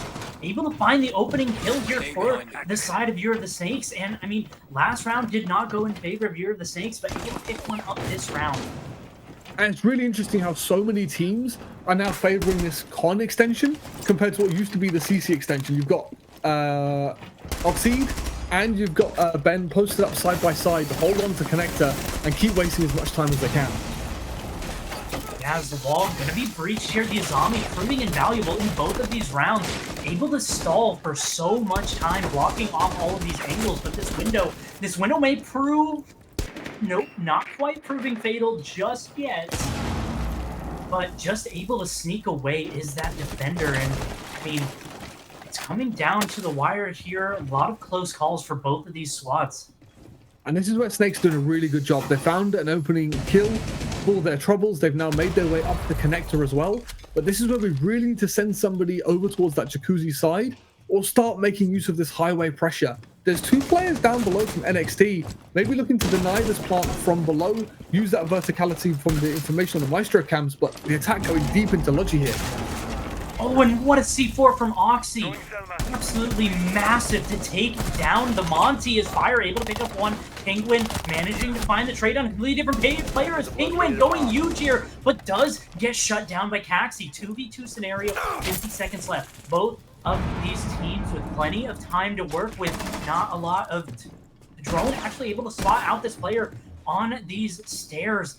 He's going to be patient here, not quite going to go head first into the kills here as the diffuser starting to go down as Kixie still on this bottom floor, but no, the lamp! You have to shoot out the lamp if you're going to play that Maestro cam. It's not going to be able to stop the diffuser from going down into a 2v1 scenario as Caxi, the only one left up and remaining. Has to find both of these players. A very similar situation, but on the inverse for these squads. As the previous round, as Kixie goes down, Kaxi with a beautiful pixel peek. The diffuser just going to be tapped here, trying to draw out the swing. Is Kaxi able to find the kill onto Oxy, and back-to-back absolutely clutch rounds. But for either side picking them up, it's 1-1, and Year of the Snake bouncing back absolutely fantastically.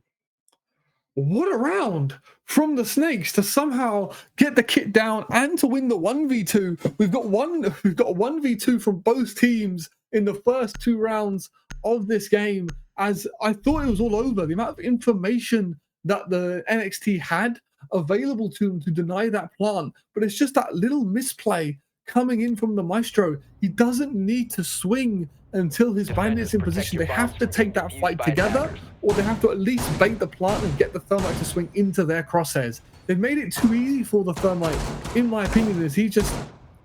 everything was stacked against him. The man advantage, the information game.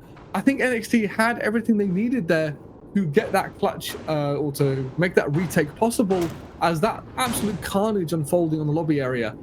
Snakes basically decided we're going to just beeline through Logi, and that's going to be our primary method of attack. But NXT did well to respond to it, but then not being able to clutch out the 2v1 post-plant situation, which is going to allow Snakes to get themselves onto the board. Yeah, I feel like NXT has underestimated the power of Year of the Snake so far in this map. I mean, coming out like that and just disrespecting the angles that Year of the Snakes and the gunfire from Year of the Snakes. And I mean, this is definitely going to be turning into a match that could be absolutely just neck and neck.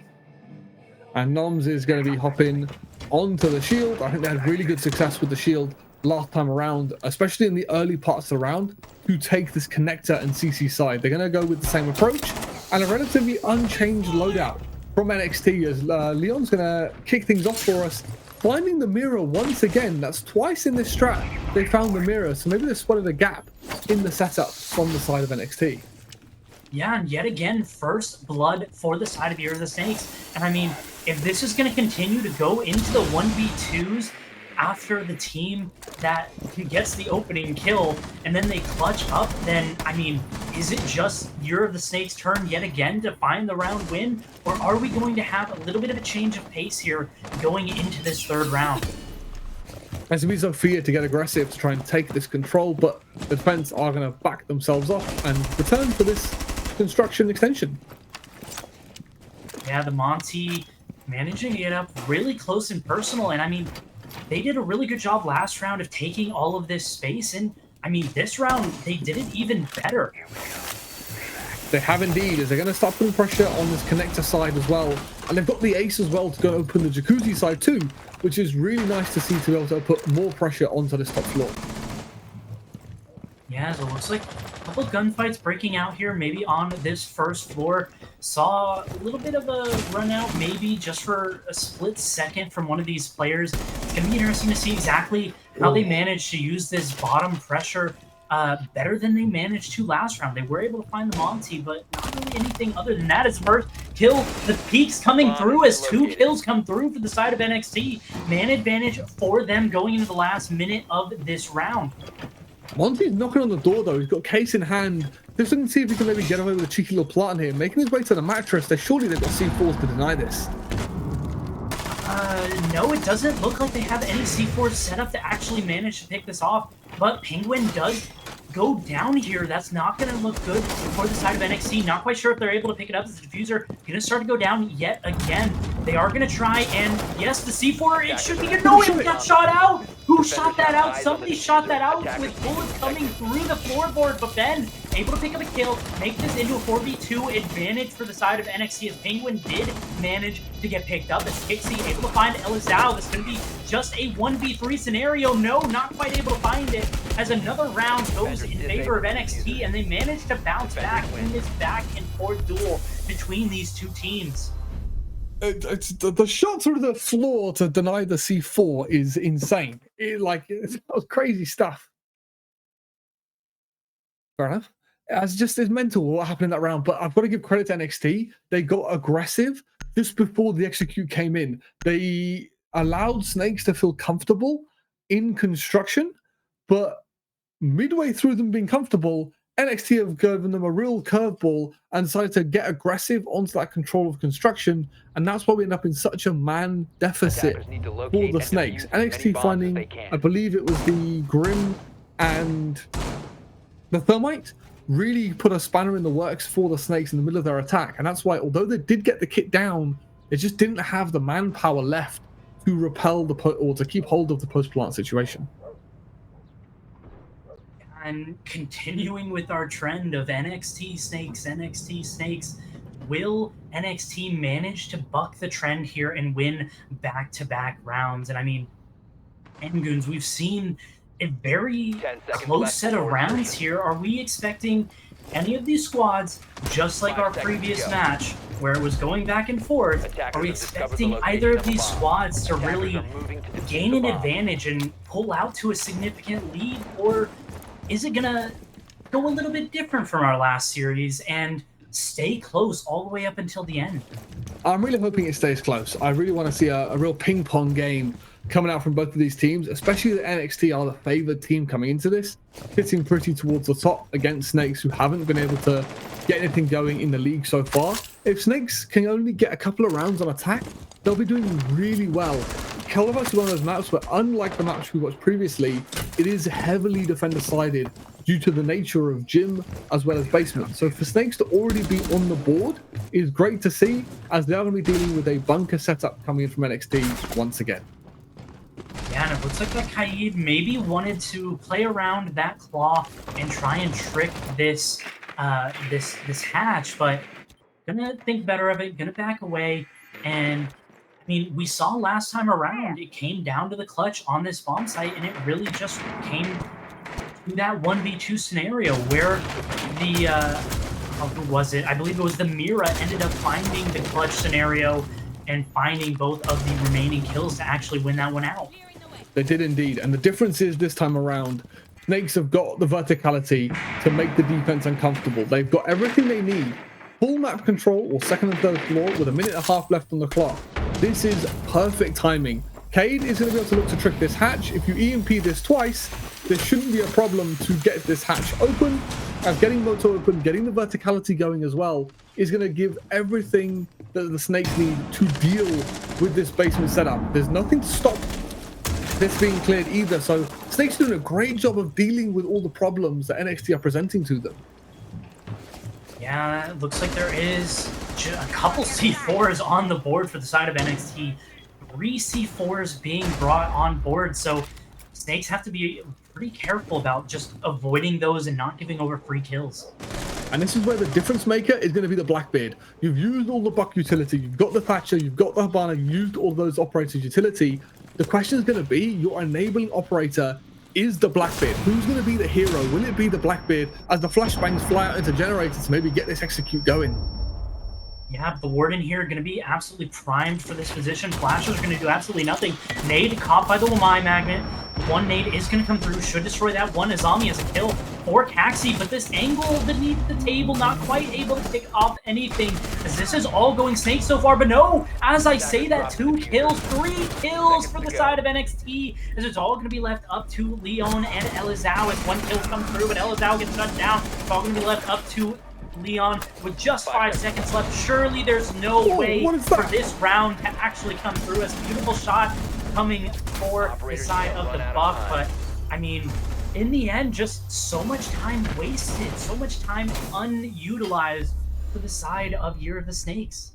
And the thing I want to highlight from NXT is the fact they just didn't peak. Okay, the Snakes have understood that they have to go, they have to push in, but NXT have realized they also have to plant. With 5 seconds left on the clock, it's back to basic siege. Unless somehow all of you get slaughtered or the kit goes down, that round will be yours. It was amazing play between the Warden in blue to watch the back of the Cade, so that way the attack can't push into generator. That means Penguin on that Cade can just sit behind that Azami barricade in the middle of the church, just feel a lot more comfortable in just sitting in that position because he knows that his teammates have got his back. NXT have understood brilliantly that Snakes have to push into the site and get rid of them before they can look to win the round. Snakes had a lot of control, but that control is next to useless unless you can use it to either kill everybody or get the kit down. And NXT made it as difficult as humanly possible for Snakes to do either approach, and that's why they got 3 rounds to the good and are doing such a good job of making it difficult for Snakes on a map that's already very defender-sided. Yeah, and I mean, we have a fun fact here live on stream. NXT and Snakes, neither of them have banned Blackbeard at all this entire tournament. So, gonna be interesting to see if it does prove to be valuable for either of these squads yet. As oh my god, an absolutely disgusting shot out of Penguin. I mean, kudos to Penguin. That was absolutely disgusting. But why are we peeking it as Thermite? He's quick peeked it once, missed the pre-fire, and then he's decided to peek it again as the primary hard breacher. Purely as Thermite, you just, when you see the spawn peek, you just don't peek it again. But I mean, Penguin hit an absolutely lovely shot to take out the primary hard breach. As that is not even the primary hard breach, that's all the hard breach that the Snakes had. So unfortunately for Snakes, they're gonna have to try and find a way to brute force through something in the rest of this round. And pretty slow after that opening kill, but I mean, NXT after that kill just kind of fall back off. They don't really want to deal with any of those gunfights when they really don't need to. Once he's pushed up all the way to connector, although they have lost a man early, they've completely swept over the master side, which is pretty much real estate, as the mirror was forced to push back. They're going to put extra wall denial on this construction wall, just in case there was some extra hard breach lying around, but of course we know that there won't be, so it's going to be a full construction push coming in from the Snakes, all posted up behind that Monty. Yeah, and I mean, pushing this bomb site of CCTV cache, I mean, without hard reach is extremely difficult. There's so much pressure that you just lack in the push that it just makes it really difficult to actually find a foothold into the site. Alazio has made his way in below though. He's going to be hunting this Wamai, as it seems like Wamai might have had a hunch that the lurk's going to be coming in, but Leon finds a lovely shot there to even up the man count, so they're making it work, Snakes here. Yeah, and this verticality is proving to be absolutely ginormous. Elazar able to pick up Sagrana, and that's going to give Snakes the lead after falling down, after losing that hard breach so early, able to find an advantage, but Kixie evening it up onto Leon, who had that beautiful nade to bait out the, I believe it was the Bandit when they got the pick there. As Kixie able to find another kill. That's a double kill for him on the round. As up the red stairs, not going to find anything at all as Penguin closes it out. And what looked to be a highly contested round turned out to be an absolute sweep from the side of NXT. It's so unfortunate they lose their hard breach, man. It's one of those things in ranked as well. Like, you have your hard breach, walk out of spawn and get deleted, and you're like, well, that's that. Now what do we do? I mean, it's a really good effort from the Snakes to try and adjust. I love sending the buck below to clear the green box position. It worked out really, really well to try and get the Monty into the site, but unfortunately the green box is just one of a few different positions that you need to clear to get yourself into cash, and NXT just haven't let themselves be beaten down. They kept swinging the radio window, they kept finding the kills and being aggressive, and they've been rewarded for that aggression as well as they take the 4th round. Yeah, and we're headed back up to the gym bedroom bomb site as it has been unlocked, and I mean, yet again, as soon as I ask if this is going to stay close or if one team's going to pull out ahead, NXT has pulled out to a fairly sizable advantage here, just a little bit more than in our previous match. 4-1 is the round score, and I mean, if NXT managed to win this round, then what looked to be a fairly close match might end up just being a blowout in favor of NXT, but Snakes definitely still have a chance in this one if they can manage to win this round. The good thing for the Snakes is this is almost as the map statistics go. A 4-2 split, unlike what we saw on Labs, where it's a 50-50 map, and we saw Sokoputa sort of kind of run away with it. Clubhouse is defender-sided, and it does retain that 60% defensive win rate from Pro League, warranting a 4-2 split. So Snakes, if they can get a good Jim execute going here to get themselves 4-2, it's not the end of the world. You've got Jim and Basement to get it to 4-4, which are extremely strong sites, as NXT have been showing us. So this is a huge round for the Snakes here. Yeah, and I really like the Deimos pick for the side of the Snakes here, going for something a little bit different from their previous setups, as the previous times NXT has found a lot of success on that bottom half of the map, on that first floor. So maybe trying to change it up, try and root out those players, those roamers, and try and get some picks here. And the picks to speak about, we do indeed, as Oxygen takes so much damage there as Alazio is on the hunt. Yeah, but there's 2 players down here to contend with for this Deimos. Don't want to get a little bit too over-aggressive here. There's a lot of damage coming through, so equalizing out the health numbers for both of these sides, as Deimos just going to back off just a little bit. Yeah, so a little bit of damage dealt, but nothing crazy happening. But Snakes has done a really good job of dealing with the wall denial. This is stage 1, if you like, of any attack, is get things open. But they've been a little bit sloppy with it, as we should have burned before we send the ace charge out. However, they will be able to get bathroom open. And this is where a lot of these key positions that the defense would normally hold on to should now be clearable, as the pre-fire coming in as well, but not being able to find the thing towards Garage. Yeah, I'm not quite sure how they exactly know that Ben is actually there. Must be a really good drone watching the flank, as Venom's able to find the first blood. Under a minute, we get the first blood between these 2 sides, as usually prior to this, the first blood has come pretty fast into the round, as that flash is gonna get caught by the Wamai Magnet yet again, as the Wamai proving absolutely fantastic here. Is not quite able to find the kill, as Oxy and Kixie team up to even this one back out, as Kixie finding a double here onto Fire. Has this flank gonna come through, and it might just catch off Axie if he's unaware, and he is! The flank is so good from NXT time and time again. As a 1v2 scenario, we've seen this before. Leon on the 1v2 scenario has to find both of these players. Not quite sure exactly where they are, but a lot of noise being made here. Should be ready for the swing. Able to find the kill is Ben, as Leon goes down, and the round goes in favor of NXT yet again, as they close out the first half 5-1 with a very, very comfortable lead. NXT have had a phenomenal rotation in that round. It was the Deimos who was all left all alone. He was the win condition for the Snakes. He could have used the hatch. He could have used his ability to flush out the Wamai and the Azami that were the only anchors left in that Jim position. But they've understood that they need to be able to hold their ground, and they've sent the players on CC side, who were completely uncontested throughout that round, to drop the connector, the construction hatch, and go fight the Deimos. NXT have molded themselves perfectly to deal with the Snakes' take, and have adjusted to where the Snakes were applying the pressure. As Snakes, unfortunately, they couldn't be everywhere. You've got to end up leaving some gaps somewhere as your execute comes in, and NXT have managed to exploit those gaps perfectly to get themselves back into the round. As Snakes, that was a great showing from them in the early and mid part of the round, but in the execute, just completely outplayed, unfortunately, by NXT.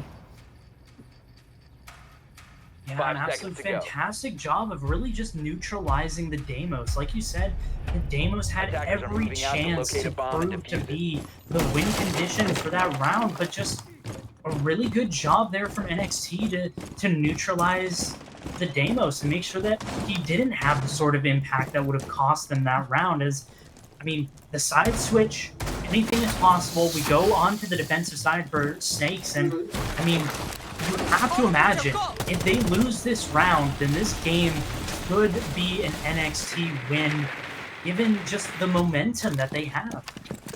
But the thing for the Snakes is I really like the lineup that they've brought for Basement. They've got the K, the Mirror, and Smokes and Mute as well, C4s. They've got everything they need here to bunker onto this Basement site. It doesn't really matter where the execute comes in from NXT. They've got so much denial available to throw C4s, throw explosives, just outright deny access to the bomb site with the operators they've bought. So I really like what Snakes are doing here to try and get themselves back into the game. Yeah, and I just want to mention, though, no Warden on the side of Snakes, and there are 4 flashes for the side of NXT, so maybe a late execute onto the site with those flashes might prove to be just enough for NXT to actually come through with this round, but Kaid Trick maybe, just maybe, able to pick off the Hibana pellets, and it does a beautiful trick out of this Kaid, as not quite able to get open that Moto hatch. And no EMPs left either. So Moto, just for the rest of the game now, is not going to be able to get opened. That means NXT is going to be funneled down kitchen or blue. They're the only entry points really left for NXT to make something happen. And with Fire posted up in dirt as well, there's just not a lot of avenues that the attack have available to be able to make something happen here. Ash should be able to clear this mirror as they can keep picking and prodding at this setup. But look how comfortable the snakes are. They understand they just don't need to do anything, and they can just play the waiting game, patiently wait for the NXT to figure out what they want to do. Ooh, a pixel angle in the down, actually going to come through from Penguin. Absolutely massive find from the attacking side, but it looks like it is going to be able to be picked up as Ben goes down. Fire able to pick up the kill, and they're going to be able to play in Moto here because it wasn't actually secured by the Hibana, so could end up being what cost them the round here. It looks like they're going to go for this full blue rotation. They need to go fast, as there's only 20 seconds left on the clock as well. Yeah, and the fight gonna come through, but oh, the C4, the double C4, Caxi able to pick up 2. 1 kill coming through from Sagrana. If anybody can do it, it's definitely going to be Sagrana here. 1 down happening, but 10 seconds left into a 1v3. No, make that a 1v4. They actually managed to pick up the Azami. 2 of these players on really low health, but no time. This is a done round. And Snakes, what a fantastic job you've done here. Yeah, this is brilliant stuff from Snakes, and it's that explosive utility that we spoke about earlier in the round, coming in absolutely clutch for the defense. As the hot drops came in, they were met with a hot C4, absolutely torching anybody in that generator area. And this is where Snakes, they've done the basics and they've done it well. Unfortunately for NXT, they just didn't win the war of attrition. That K trick, especially from the Snakes, throwing a spanner into the works for NXT, denying one of the most key access points to the site. And that's pretty much that sole reason alone is why the Snakes have managed to win Basement. Clubhouse is one of those maps where it's just these little strats, these little techniques that you can use to completely demolish an attack. And that's why I think that Valkyrie ban coming in from NXT is going to be really punishing for them. Like, they had the opportunity to ban this Cade, and it just happens to be the Cade that's caught them out on that Basement site. And I'm really hoping that the Snakes can keep using and abusing this Cade. They're not bringing it here on the top floor, maybe opting the Bandit trick instead of the Cade trick. I don't blame them for that at all. But we are seeing a sledge being brought out from the side of NXT, which should mean that all of these highway windows not really going to get much value out of the castles to stop that highway pressure. Yeah, and a wonderful catch here by our fantastic observer, Unnamed Gamer, to actually note that 3 of those Kapkan traps placed on one single position, which, I mean, if they open that hatch on the roof, which it feels pretty standard, and they look over towards that position, those Kapkan traps should be found by the roof. So I'm a little bit interested to find out exactly what the thinking was behind those Kapkan traps. And it's amazing to see how, like, the standard now is not to extend into CC. Almost always you would see a CC extension. The reason being is, 1, to waste time, of course, but also because of the normal kill holes you would see across the connector wall, you could hold all of the site jump-ins. If people wanted to go for a gym execute, you could just hold that jump-in, and you had to make the attack go and clear the CC side. But a lot of teams, NXT and the Snakes, just going for this connector extension nowadays. Yeah, and we saw C4 primed and ready for the break of the castle barricade over towards the gym side. Is this going to find the mark, or are we just going to see it sail past and see the discipline out of the side of NXT to be aware that it is a possibility? And this is really good from NXT. They should have realized very quickly that this CC side is free real estate. And as soon as you take this control, the highway is completely free to use. We saw, you can try and go warehouse to try and deal with it. But my worry is, with 1.5 minutes on the clock, as Penguin finds 1, NXT have got so much time to completely pick apart this gym site. Yeah, and the C4, you're just sitting there, a sitting duck. You know the construction is not yours. You can't go down like that. as NXT find themselves with a massive advantage. And I just want to note, Rora being brought for the side of NXT with that DMR could prove fatal here with that beautiful gun, as Elizao able to find Kixie. So it is going to make this a little bit more doable for the side of Snakes here. Down under a minute, plenty of time left. No, the peak almost proving fatal, as a little bit of damage going down onto Sagrana there, but it is going to push the members back as C4 are going to come out. Should be able to destroy that Rora wall as the Diffuser starting to go down. Oxy, 3, 2, 1, it's down. The Diffuser is down inside of Jim, and all of the kills going in favor of NXT. 1 kill only for Venoms, but no, Sagrana shuts down Venoms, and this is going to be match point for the side of NXT here. And this is surgical for NXT as well. They've just done the checklist of a normal attack, and they've done it flawlessly. I really like the addition of the Rora as well. Generally, that bathroom area is a real contestant or a real anchor point for the defense, but Snakes have fallen into, they just didn't hold enough of the map. Unfortunately, Gym and Logistics itself, there's just not enough space for 3-4 defenders to play back-to-back with each other. When that Aurora came in as well, it basically made half of that tiny amount of space left completely useless. You can't hold the walk-in anymore, you can't rotate out to contest the Gym jump in, and they castled themselves out of Gym as well. Generally speaking, and this is a massive note to everybody watching, you have to prep the castle on the Jacuzzi Breach. If you prep this castle, when that plant starts to go down, you can punch it, you can make surprise your opponents, because between this castle barricade you're seeing here and the Aurora, they were completely basically castled out of doing anything to actually defend the site. It was really well played from NXT to completely kind of pin, they was herded into the Jacuzzi hallway because of the castle from the defense and the Aurora gadget. It is brilliant to see.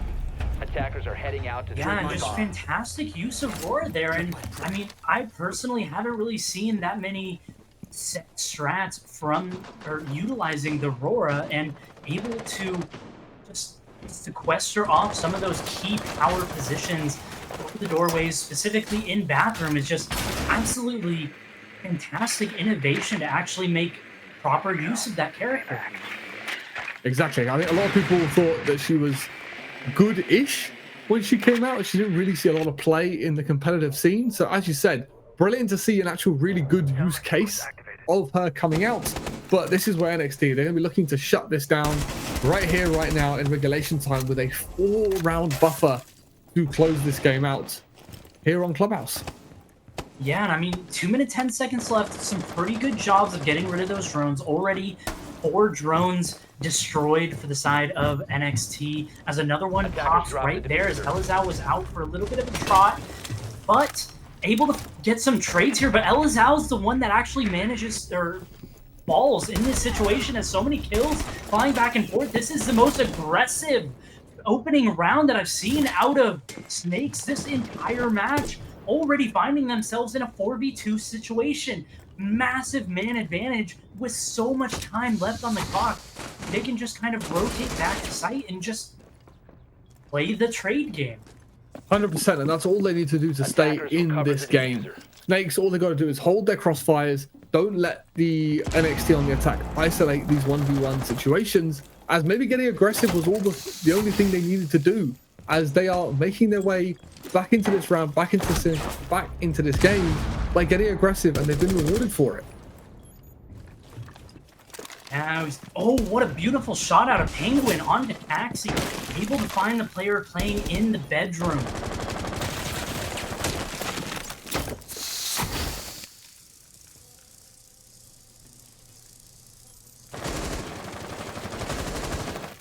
As we move into 45 seconds left on the clock, we've got this 3v2 situation for NXT, but Fire's going to find one as they're pinned once again into short. But with Penguin with 35 seconds left on the clock, he's going to have 3 kills to find if he wants to claim this game for NXT. He's going to jiggle peek one, but Fire is going to shut him down. So this is really well played from the Snakes, going for a very different approach, getting aggressive, and maybe catching NXT out with their aggression has worked out really, really well for them. So we are going to be going to another match point situation for NXT. Yeah, and I love the aggression there coming out of Snakes to just make NXT uncomfortable. And it's something that we really haven't seen in this match yet. And I mean, handguns, are we going to see more aggression? Is that what it's going to take for Snakes to actually manage to crawl or slither their way back into this match? That's what I'm hoping for. I think that's the key that's going to unlock the door for the Snakes. Really interestingly, on the basement site, they've dropped the Cade this time around. On their first defense, that Cade, in my opinion, single-handedly won them this basement site. So I'm not sure if I agree with the decision to drop that operator. We've seen how crucial he can be at denying Moto. Maybe understanding that NXT this time around will bring the most more reliable counters, and they get more value out of the Wamai, for example. As I just think Cade. The question is though, who would you drop for the Cade? I think the Mute is questionable. He has his uses as well, but maybe they go for a little bit of a pocket strat here. Set up some jammers, extend around the map. Maybe just to try and waste some time away from the site itself. Yeah, definitely interesting that you noting that no Kaid here. When I felt like the last time this bomb site was played, the Kaid was such a crucial factor in them actually coming out ahead here. So it's going to be interesting to see exactly how they change this up to manage to win this round and keep some momentum going. It's a mainstairs extension. This is the answer. So rather than trying to waste time by denying Moto, they're going to have the Mute post up on these mainstairs and try and hold on to this position. The Mute Jammers designed to help mask the fact that he's playing here. But by those Mute Jammers being quite untraditional, that might just be the giveaway to NXT. There's a player hiding out on these mainstairs. The question is going to be, how much time can he waste sitting in this position? But he's just hightailed it out of there, so not very much apparently. Yeah, 2 minutes left. And I mean, so much map control gained here out of Snakes, or out of NXT rather, and given away by Snakes. But as this is basement site, this is extremely common to have second and third floor, especially when there's no roam game present from the defense, to have all this control. But the question is going to be from NXT, what do you do with it? What's going to be your focal point for the attack? Throughout this game, we've seen over and over, it's been that generator side that most of the pressure's been coming in from, but Fire's going to get down somehow in the middle of the site.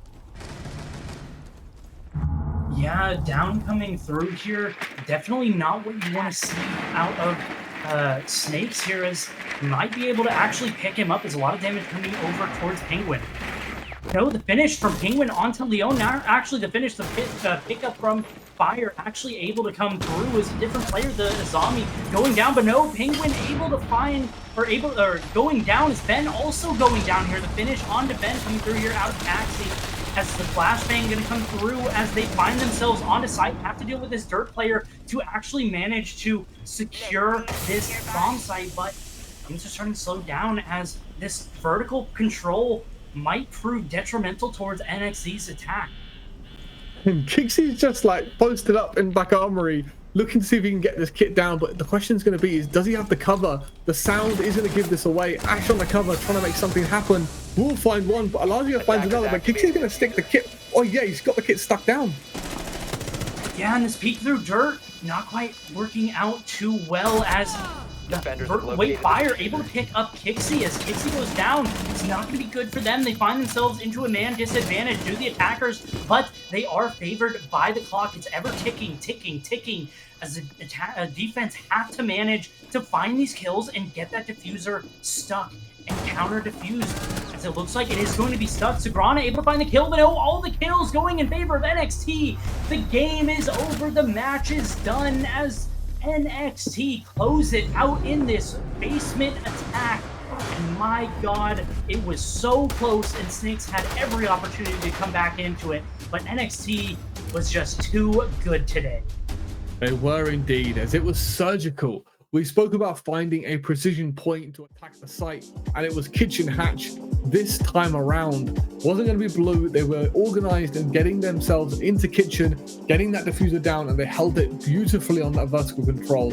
I think this is, again, very similar situation between Psychopatas and NXT. Both of these rosters have had so much experience in officials together. The coordination and teamwork that these teams have been showing here in Voltage League is amazing to see. And in my opinion, this is how Siege should be played. You should be pushing with each other, playing coordinated, and highlighting how team play can give you really convincing wins in these official matches. Like, it must have been heartbreaking for Snakes, especially in some of the rounds where it looked really good for them, to see NXT play so well and claw their way back in those rounds. NXT put on a masterclass on how Clubhouse should be played throughout this game. That was absolutely wonderful from NXT. And I mean, it just goes to show the adaptation that they provided. Some of those early rounds were super, super close, but NXT adapted. They changed things up and they managed to pull out ahead and even gain a significant advantage. And they were just better when it came to the adaptation and closing out the map. Another thing I want to highlight about NXT is some of those adaptations that you just spoke about. One of the big ones was the way they changed their approach in attacking different sites. NXT, especially on that gym on the top floor, in my opinion, adapted so well to dealing with the connector extension. They saw it the first time, and the second time they went to attack gym, they identified that because it's free real estate, they can put so much pressure on the site itself very, very early into the round, and did a brilliant job of adapting to what Snakes presented to them. As you see in these clips, Snakes just had no room to work with on that short and long position. So unfortunately for them, Year of the Snake not having a great performance today, but all credit to NXT. There's a reason they're at the top of the league, and they've shown to us once again why they deserve to be there. Yeah, NXT doing an absolutely fantastic job, and they jump ahead of Cicapatas and find themselves in first place in the live standings, just ahead of Turks LFO, who are actually going to be our next match up against, I believe it is Wild Multi-Gaming. And for Year of the Snakes, I mean, the tournament's not over for them yet. They still have an opportunity to make it into the playoffs, but it is going to be significantly harder for them to actually find their way in there. They need to make sure that they win their last two remaining matchups. And they also need some help from a couple of the people ahead of them on the standings. They need them, the people ahead of them on the standings, to lose their matches, and they need to win their matches to actually make it to the playoffs. Otherwise, they might just find themselves in that 8th place position, which will knock them out of the group stage and will not see them into the playoffs. But after a fantastic two maps from these 4 squads, we are going to head to a short break. But after the break, stick around, because we have Wild Multi-Gaming up against Turks LFO, who have been absolutely electrifying so far in this group stage. So definitely not a match you want to miss out on. But yep, this is it for Year of the Snake vs NXT. So we'll be right back after this break with our next match.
Giving every piece of my soul.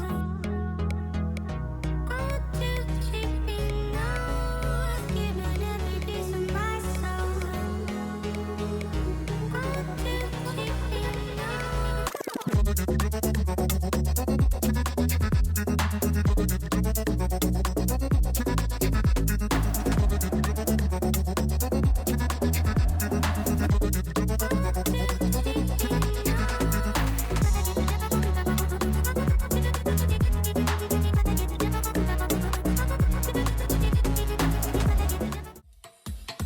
Back it up, back it up. Let me take it back to the realness, feel this. Let me take it back to the realness, feel this. Let me take it back to the realness, feel this. Back it up, back it up. Let me take it back to the realness, feel this. Let me take it back to the realness, feel this. Let me take it back to the realness, feel this. Back to the back to the back to the back to the back.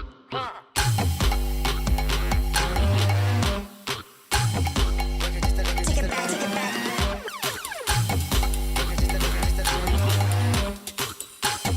Back it up, back it up, back it up, back it up, back it up, back it up, back it up, Back it up, back it up, back it up.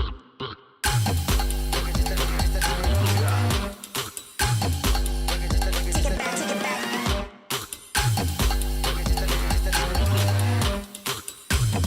Back it up, back it up, back it up, back it up.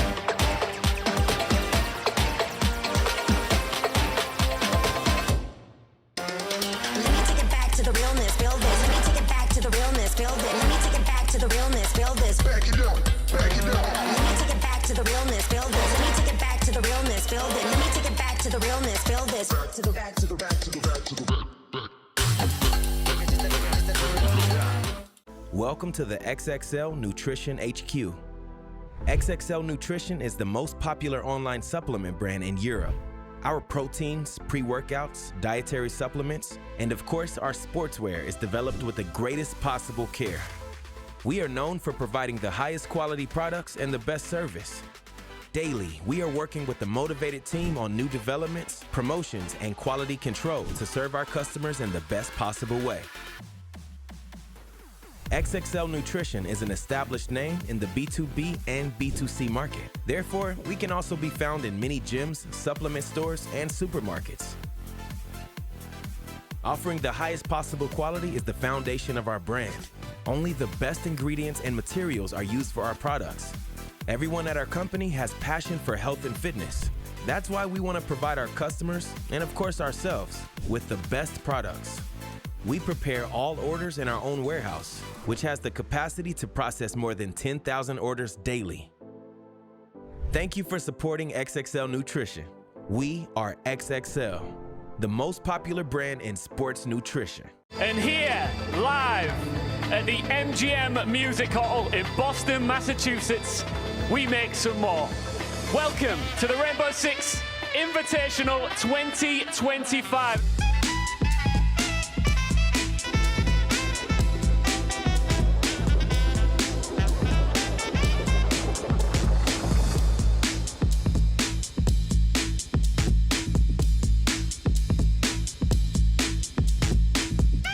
Boston, are you ready to make history? Game number 1 begins now!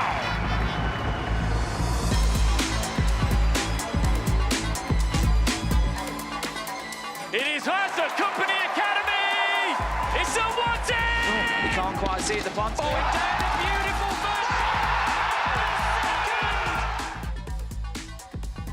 Cyber isn't going to let him just sit on this. Brilliantly played. It seems like Furia might just have numbers, but they've lost a couple. And Philippe Foxy, the BDS steal that round for Furia. He's working a triple for Dream. It's all up to Nate and Philippe Fox now. Numbers in a disadvantage for them. And Nate is on the floor.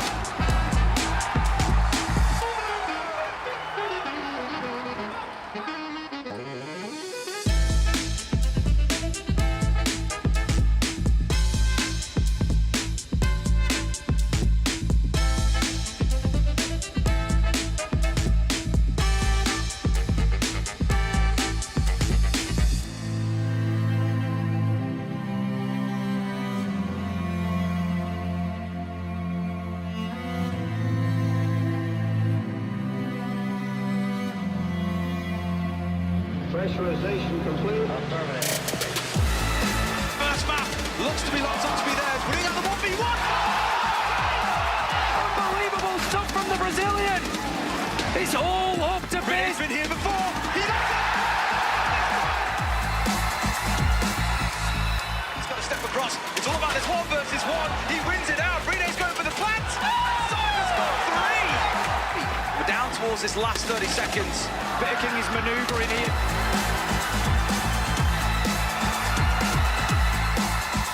Shot in the back again. Shaiko is going up Tim. Finally finds himself down now. Users has got a clutch up big. Andy, let's see if the swing. The waiting. Solotov's down. Rene's off. He's also down.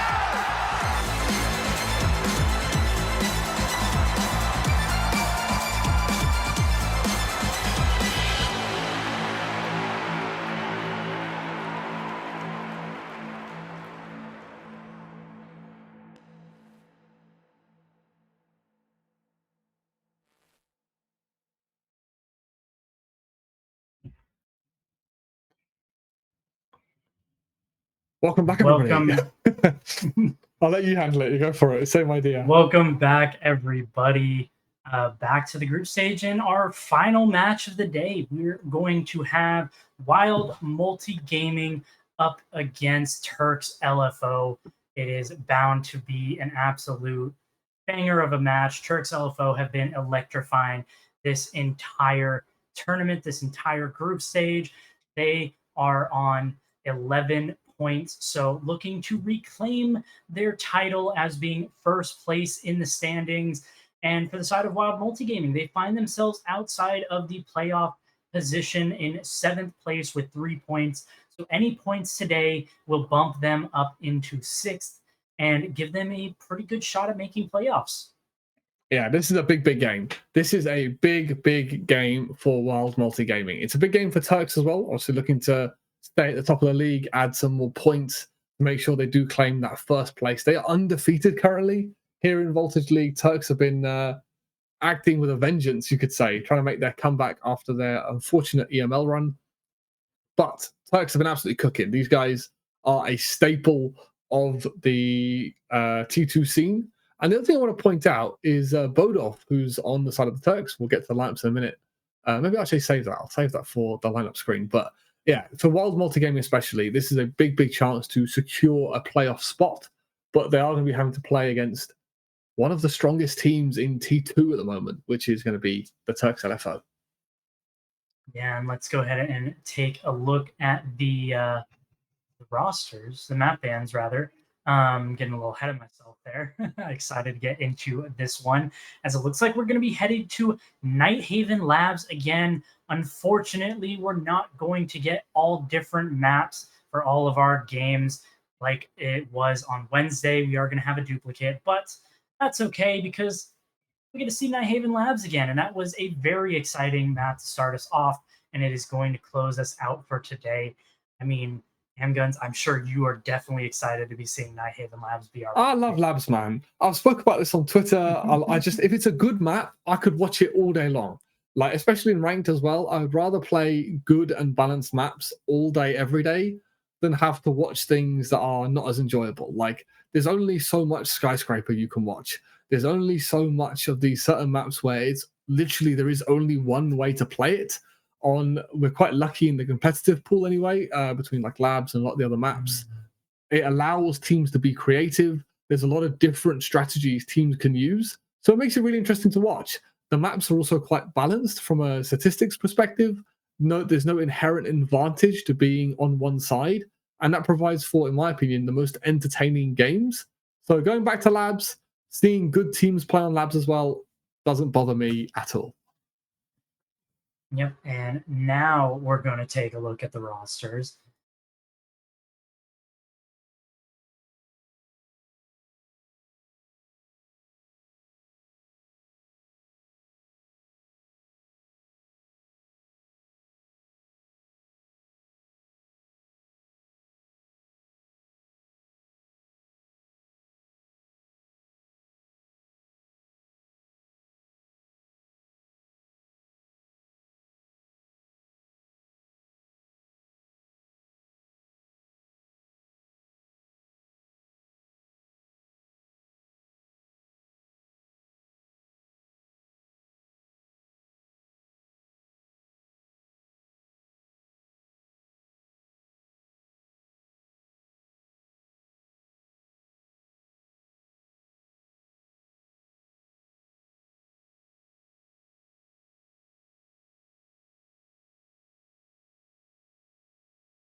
facing off against each other here in Voltage League. Yeah, and taking a look at the statistics for Turks LFO, I mean, what can you really say about it? Every single player with an average rating of above a 1.2, with Gutaro 1.7, Salim 1.65, and the KDs on these two players are absolutely astronomical. All of these players are definitely contributing. We see that in the opening kills ratio. I mean, Bodolf 4-0, Beezer 9-4, Gutaro 7-4, Salim 5-3, Shoxels 5-2. All of them with a positive opening kill ratio, and all of them with at least 4 opportunities for those opening kills. And I mean, it's just absolutely disgusting what these players can do on the server. And I was very randomly met Salim in a casual game. I've got to witness his terror firsthand. Luckily, he was on my team, so all of the boys they're absolutely cooking. As we spoke about before, this is one of those teams that's been together for a long, long time. So I think everyone knows by now the Turks mean the business. But Wild Multi-Gaming, these guys are no slouches either. They're still fighting for those playoff spots. This is a big game, especially for Wild, to cement themselves into those playoff spots. Although the statistics across the board are maybe not as impressive as the side of the Turks, when I've got to watch Wild Multi-Gaming play, they really do show up when they need to. They can be a very effective team when they do play together and have that synergy going. But obviously, going against the monster that is the Turks, the Baba Yaga that is the Turks LFO, who are still looking for an org, by the way. It's a case of, can we turn up on the day and can we rise to that pressure of playing such a good team, I think, for Wild Multi-Gaming. Yeah, definitely one thing interesting to note is that they don't have a particular player on Wild Multi-Gaming that frags above the rest. All of them sitting just under a 1.0 KD, but if you look at the ratings, all of them are pretty close to each other. And so it's really just going to come down to, can they have a couple players just show up and be extraordinary today and go toe-to-toe with some of the Goliaths of Turks LFO? The social prediction is a lot closer than I would have thought. I know Skopotas had a heavy advantage in the social vote coming into this game, but nice to see that people are thinking this game is going to be somewhat closer than the Skopotas game that we had earlier. But the Blackbeard bin coming out first, I think it's pretty standard by this point that we see Blackbeard taken off the board. Yeah, Blackbeard, an absolute nuisance on every single map. It's a miracle that it hasn't been banned by either NXT or Year of the Snakes yet. But these two teams, not messing around. They don't want to deal with the shield operators, getting both Blackbeard and Blitz out of the way. Don't want to deal with any of those shields. Yeah. Blitz is very, very annoying. This is going to leave the Monty available. If you want to get ballsy with it, you've also got the Fuse shield available. There is a little bit of a Fuse tech you can run on the basement site. You can fuse from IT into the mid-floor, then into the basement, if that's a strat you so choose to employ. We have seen a couple of times in Voltage League that being used, but Blitz, just the amount of pressure and the amount of panic he can create, I think warrants his ban. What do you make of the defensive bans coming in this game? Yeah, I mean, Valkyrie, there's so many places that you can place those black eye cams that are just annoying to deal with. It also means that you don't necessarily have to bring along an IQ. The Azami, I mean, we've seen time and time again the angles that the Azami can create, and it's just so annoying with dealing with clearing out the Raptors positions when there is an Azami on the other side. Yeah, she's just really annoying. I think a lot of people will sympathize with this. She is just incredibly annoying to have to deal with. But I think with the buff that the DMRs received in dealing with her abilities, she's not annoying as she used to be. There is a lot more ways now available to counter that Azami, but she's still very annoying nevertheless. So I think Turks banning her out, especially on how much value you can get out of her on a map. Like, I think you can get value out of her on every map. So I think it's a pretty good ban coming in from the Turks. But the thing I want to see from Wild Multi-Gaming on this attack, we spoke about it earlier, is not being one-directional. try and get everything open and try and put as much pressure on this top floor as you can to try and force some of the mistakes out from the Turks, because a team as good as this, I think unless you force them into making mistakes, it's going to be really difficult to take round wins off them on their defense. Yeah, and we see a bit of an interesting setup with these walls facing rafters here for the side of Turks LFO. It feels like they want to get aggressive. They want to play in the faces of Wild Multigaming, and we see that on the wall there. They've got a really funky setup here. They've obviously got the shield with the fee holes to hold from electrical in towards command center, but then they've doubled down with the mirror on blue stairs to also hold that breach. And Bodolf with Attackers dropped the diffuser. I don't even know how that ends up happening on that side of the map. The C4 not quite going to connect, but I mean, Hideo, we saw on the stats, not having a good time on the opening kill department. I believe it was 1-6 or 0-6 or something like that. And I mean, going down here early is not going to bode well for Wild Multigaming. Yeah, but this mirror strat coming in from the blue side, they seem to be wanting to funnel the attack in through the warehouse side. That seems to be the main take they're prepared to deal with. But the thing that I'm worried about is with the Monty holding this blue side, if the Monty does decide to walk in through this blue side and take care of this mirror, will the defense have enough layers to it for them to be able to still hold onto the site and repel the command center attack? Yeah, it really seems like they're trying to hold on to this blue side just completely with their lives. They want this to be the battleground of the round and want it to be the power position. Yeah, that Warden posted up on the blue stairs is not something you want to ever have to deal with, as Salim the Dream is really feeling himself, just holding his teammates back on that side. But I think this is exactly what Turks want. They want Wild Multigaming to funnel in through this warehouse side and basically make the site itself a massive kill box. And it looks like the battle here between the Monty and the Warden is going to begin, as the Monty pushing back the Warden quite successfully, but Warden doesn't want to quite give this one up yet. As I mentioned, this is a power position, and Bodolf from the first floor up the stairs, able to pick up the kill as Shoxel going to steal away the potential ace from Bodolf, but Gutaro finds the final kill in a flawless round. Just about how we expected this map to actually start out, with Turks LFO looking extremely solid. And I love the strat coming out by the Turks. This is not your average Joe command center top floor hold.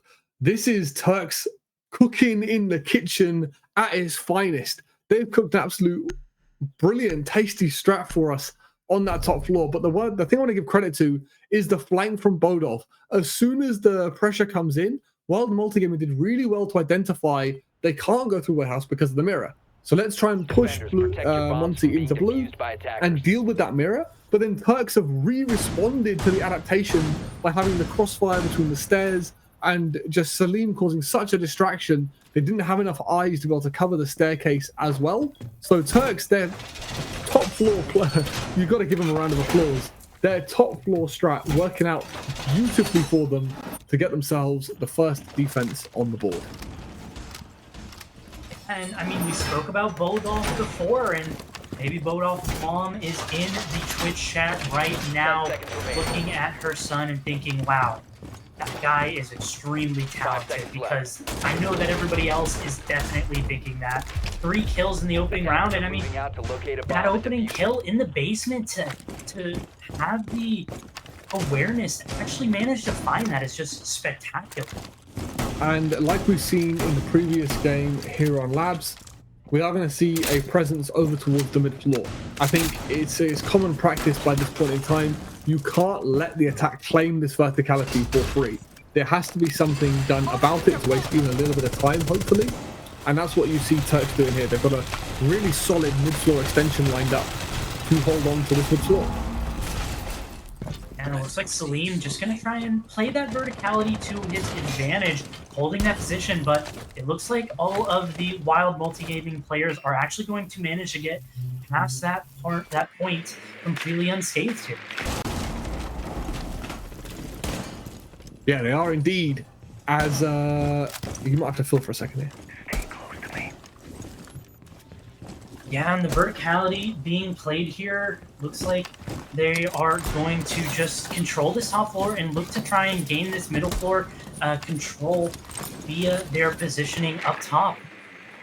Yeah, and this is really good work from Wild Multigaming to take this mid-floor head-on, to use that verticality to force the defenders back to the site itself. However, there is still a roamer on that third floor. You've got somebody posted up, I believe it's Thesa, posted up with the Mozzie on that third floor, but this is where that Kaden to Borrow combination, extremely effective of being able to waste a little bit of time and stop some of this control being opened up. It doesn't manage to completely deny the Animus hatch, but Gutter's going to find one to kick things off for us.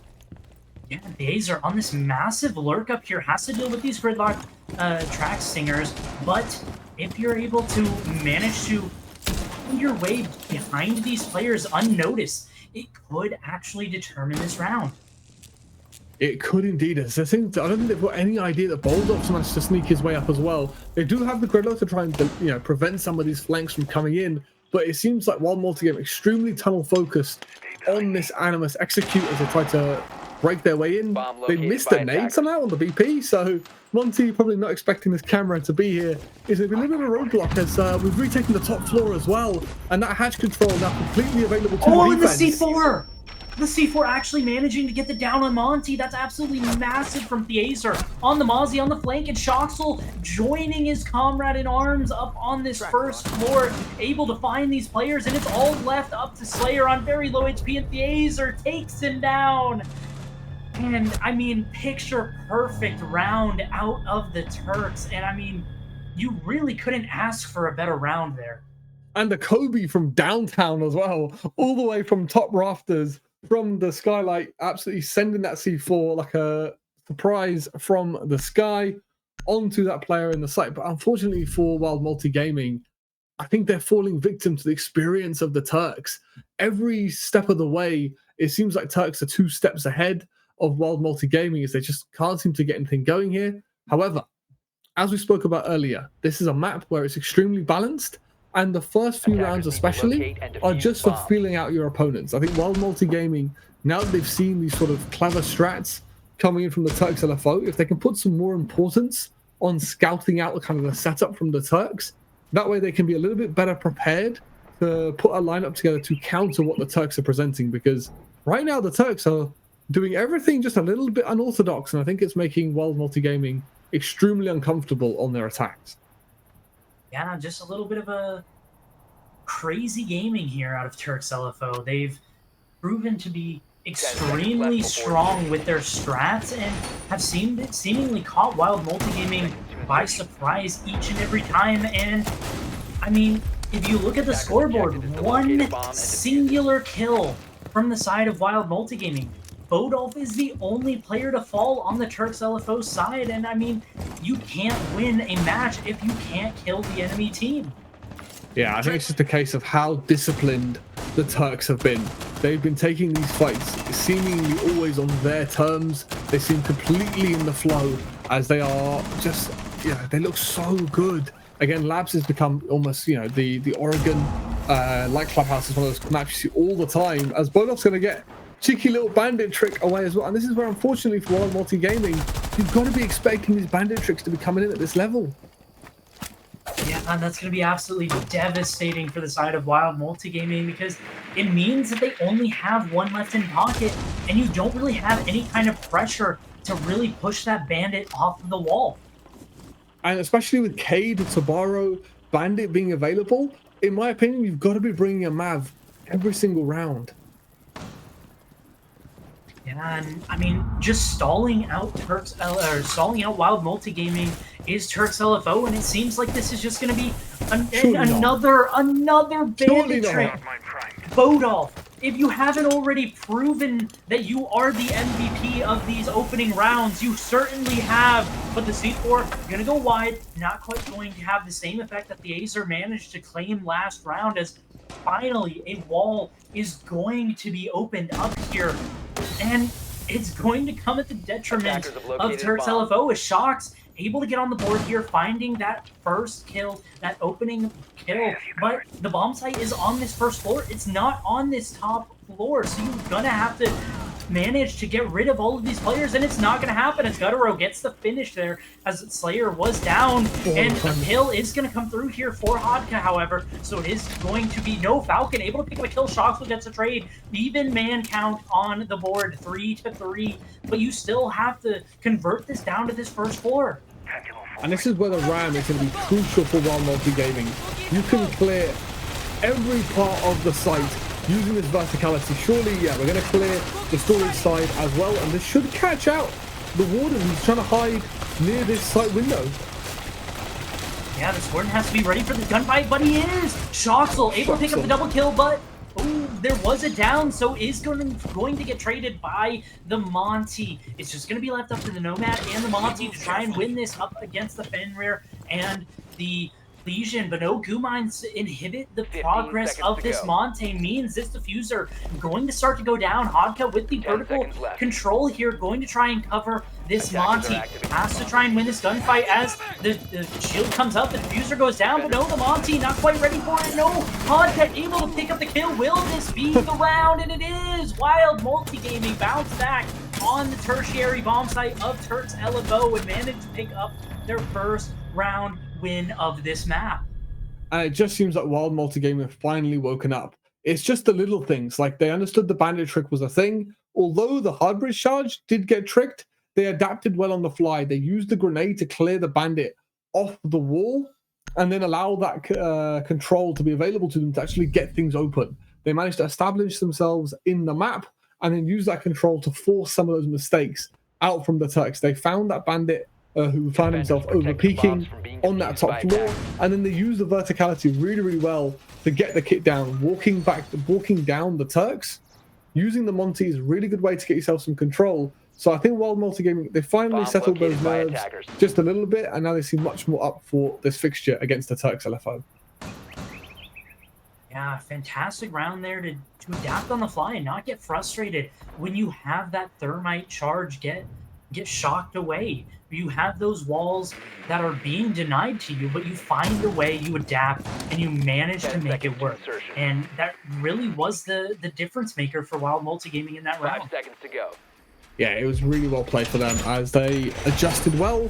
And this is what I'm really hoping they've seen this top floor setup before from the Turks. They got pretty deep into the map. They should be able to identify this is a identical setup coming in from the Turks and plan around it. I love the use of the Mav to get these things open as initial start. So remember, Gutter had an amazing, he had a field day with the bandit batteries last time around. So now with the Mav on the board, it's going to make it a lot easier to get things open, hopefully streamline Wild Multigaming so they can get things going a lot faster this time around. Yeah, and really good discipline here out of Wild Multigaming. Not too over peaking, but this angle might prove fatal. But no, the bandit thinks better of it and backs off and away. But no, Hodka able to find the kill onto Dazer. The player, it was actually the mute that jumped back into that line of sight and goes down. So Turks LFO finding themselves at a man disadvantage with still 2 minutes left on the clock. This is such a cool bait and switch. They had the guy out on the rooftop get off and stop contesting the angles, and Mute thinking, it's okay, he's backed off. But little did they know, Ash was patiently waiting to cut that line of sight off. His verticality is a bit of a problem, as unfortunately Ace has walked into a pinch, and that's going to be the lovely crossfire held from the Turks, evening us up in a 4v4 advantage, as you can never count out the Turks. Yeah, every single one of these players can clutch up and have the impact round that they really need to try and get the round over the line, as Wild Multigaming wasted quite a lot of time here since that opening kill. 40 seconds have gone by, and the only thing that's happened is they've lost a player, they've lost a diffuser, although I believe it has been picked up. This nade going to come through, try and drive this Mira off of this position. So, gonna come down to the wire. No! Still from the vertical, Bodolf able to pick up the kill onto Slayer. And, I mean, you thought that Wild Multigame would have learned after the first instance, but no. Another player goes down, and C4 gonna come out, not quite able to connect fully, but it is going to find the down. Should be able to get this player back up if they find the ability to, and if they find the lack of pressure from this mirror window. But the flash is gonna come through, not the swing though. This player is still gonna be safe behind this shield playing here is Guttero, but no, what a shot from Pidiu. Absolutely ripping the head off of Gutter on that angle. The C4 going to come out. It should connect here, and it will. Falcon falls as it's going to make a man advantage here for the side of Turks LFO in a 3v2 situation. 20 seconds left. A lot of damage coming down here onto Pidiu, not aware of the specific angle that's being played, and Hodka goes down. Pidiu just has to sit here and die as Bodolf takes him down. I believe that was a triple kill on the round as Turks LFO bounce back after losing their tertiary site and take a hold of this match yet again. The one thing I want to give Wild Multi Gaming credit for is they've changed the attack. They've understood that their warehouse push is completely countered by the side of the Turks with the strat they've deployed. So they've decided to keep it basic and go for the meeting side this time around. The only problem is the Turks have seen it all before. Unfortunately for Wild Multi Gaming, they're just being outclassed by the experience of the Turks. They didn't send anybody below, like we saw Psychopaths do, to try and get the bandit batteries off the wall or make the defenders uncomfortable. Wild Multi Gaming are sort of missing that extra layer to their strat on how they want to attack. They're doing the bare minimum, yes, but it's against a team like the Turks, the bare minimum strat that everyone deploys at this level just isn't enough, because unfortunately, as I said, the Turks have just seen it all before. They had guys below with C4s. They had the crossfire set up. They had the C4s prepped to throw them into connector. It's every step of the way. Turks are just there. They know exactly what the Wild Multi Gaming are going to be bringing. And this is where for Wild Multi Gaming, maybe you just get a bit unorthodox with it. Stop being such a rigid team and just kind of go for maybe a bit more frag, like lurk heavy playstyle. Because unfortunately, the Turks, they're reading you like a book at the moment. Yeah, I completely agree with you. Unfortunately, this might not be the round for it. They don't really have a fragging character. We're not going to see anything like we saw in that first series with that kind of just set play where you rush in, you throw the Yin Candelas down, you get the shield in, you get the diffuser planted. It's going to be another slow round, and I mean, maybe we need to see that kind of aggression coming from the side of Wild Multi Gaming as... Oh, that is not what you want to see. The Kaid Claw taking down the hard breach on the wall. I completely phased out there. As we move into the fifth round here, it is going to be a basement site. We go again. Sorry, I'm catching up there because just you know what happens. It just your brain just completely gives up on you sometimes. But it's going to be a kitchen over that we're going for here. Yeah, and I mean, trying to just get control of this top floor, but no, Bodolf able to get an opening kill onto Shots. There were 3 players on this first floor, and after that opening kill, they all just fall away. They just drop all of that pressure. They've gotten everything that they wanted on this roam. And unfortunately, it's going to be the hard breach to fall as well. If it is this exo side push you're going for, you've now got nothing to open up anything towards that exo side. And Salim's made Vert as well. Because this is a complete kitchen over, there's no one contesting over towards the storage side. And this is where that verticality, they can just use it to deny the plant. They can keep the remaining players above. And they're very happy just to hold on to storage and use that vertical control to deny the plant. Yeah, and this drone is actually massive here for Wild Multi Gaming. We thought that everybody dropped off of this first floor, but no, there is going to be this remaining player up on this first floor, and Slim going to get sniffed out here. It looks like they're hunting for him. This drone work is brilliant. The flashbang's coming out as well. Great coordination of utility to flush out this player in storage. Yeah, Falcon able to pick up that kill. Hodga able to pick up a kill on a Theaser as well. Going well for the side of Wild Multi Gaming, but they still need to convert this into an execute. They still need to convert this into the diffuser going down or the kills coming over for their side. But Bodolf does not want to let that happen. A double kill in the round, able to pick up Hodga. That was the Nomad. Should have all of this utility down, but Bodolf managing to find a gap in the attack, managing to find a gap, and might actually be able to pick up this ram up here on this top floor as the diffuser starting to go down, but the C4 should be absolutely beautiful. It is, and Bodolf picked up a player. Guttero cleans it up after the C4, and what a hold from the side of the Turks as they manage to just clean sweep everybody. The Turks, LFO, they're showing us how well they can read the game. From the get-go, when they saw the Monty pushing into lobby, they've understood that Wild Multigaming are aiming to go for an exo take. To give credit to Wild Multigaming, they're doing everything right. They're clearing the vertical angles, trying to maintain control of the vertical angles. But the problem is, because Turks are responding to every stage of the attack, they didn't have the drones to spot out the Tabaro, who's patiently waiting to deny the plant. Turks LFO, anything that Wild Multigaming seem to do, the Turks LFO have an answer for it. Like, the coordination between Castle in lobby to contest the vertical control so they can't clear the Tabaro, so he can then deny the plant, because they've read into the exact plan that Wild Multigaming are deploying. To be fair to Wild Multigaming, their attacks, they're not even telegraphed. These are just normal ways of attacking that Turks have just prepared extremely well for. These mid-round adaptations from the Turks who respond to Wild Multigaming is phenomenal. Like, it's actually unreal how well the Turks are adjusting to everything that Wild Multigaming are doing. Yeah, and the fact that the Nomads weren't set up in the correct places to actually catch the flank. They didn't have any drones to watch the flank. They didn't have any drones to spot out the Chubarao. Is no over-aggression from Shoxel.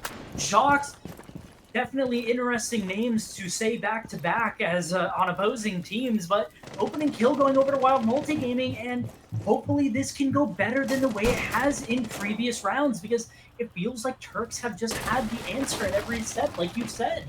But this is really good news for Wild Multigaming. To get a 4-2 split here to start off this round with an engagement in your favor is what we wanted to see.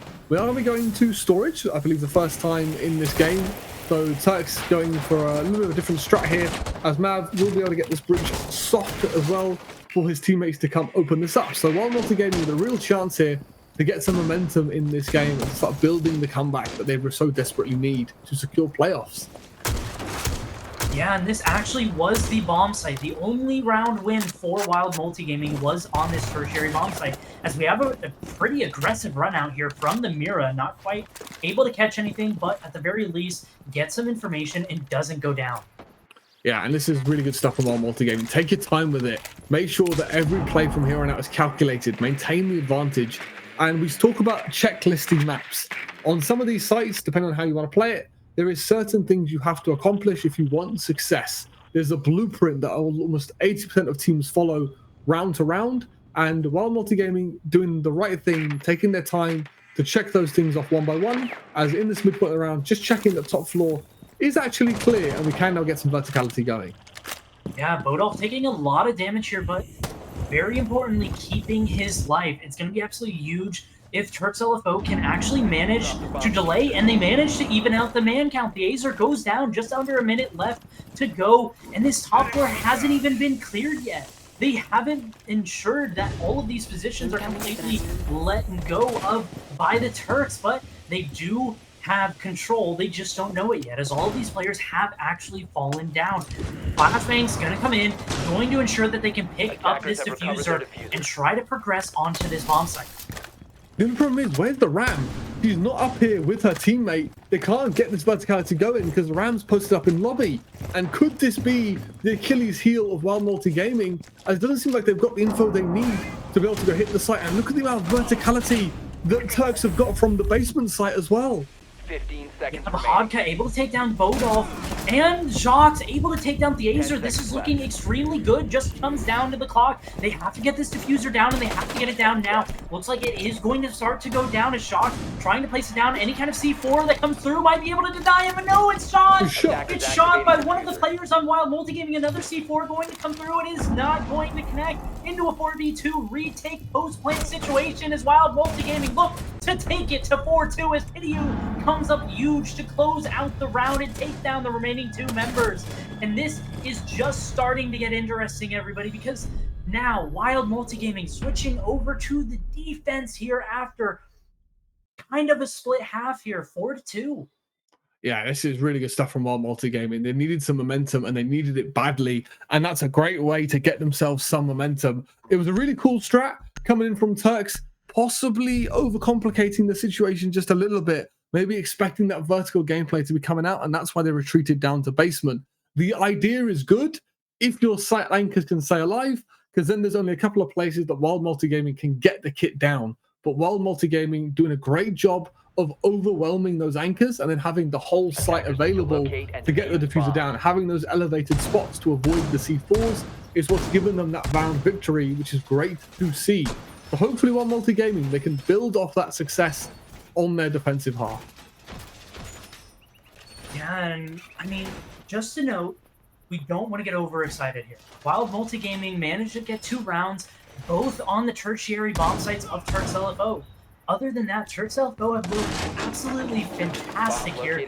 And I mean, handguns, what are we looking for from Wild Multigaming's defense to try and replicate that which we saw out of Turks LFO's? The biggest thing I want to see from Wild Multigaming is entries going their direction. Don't give up any cheap kills early.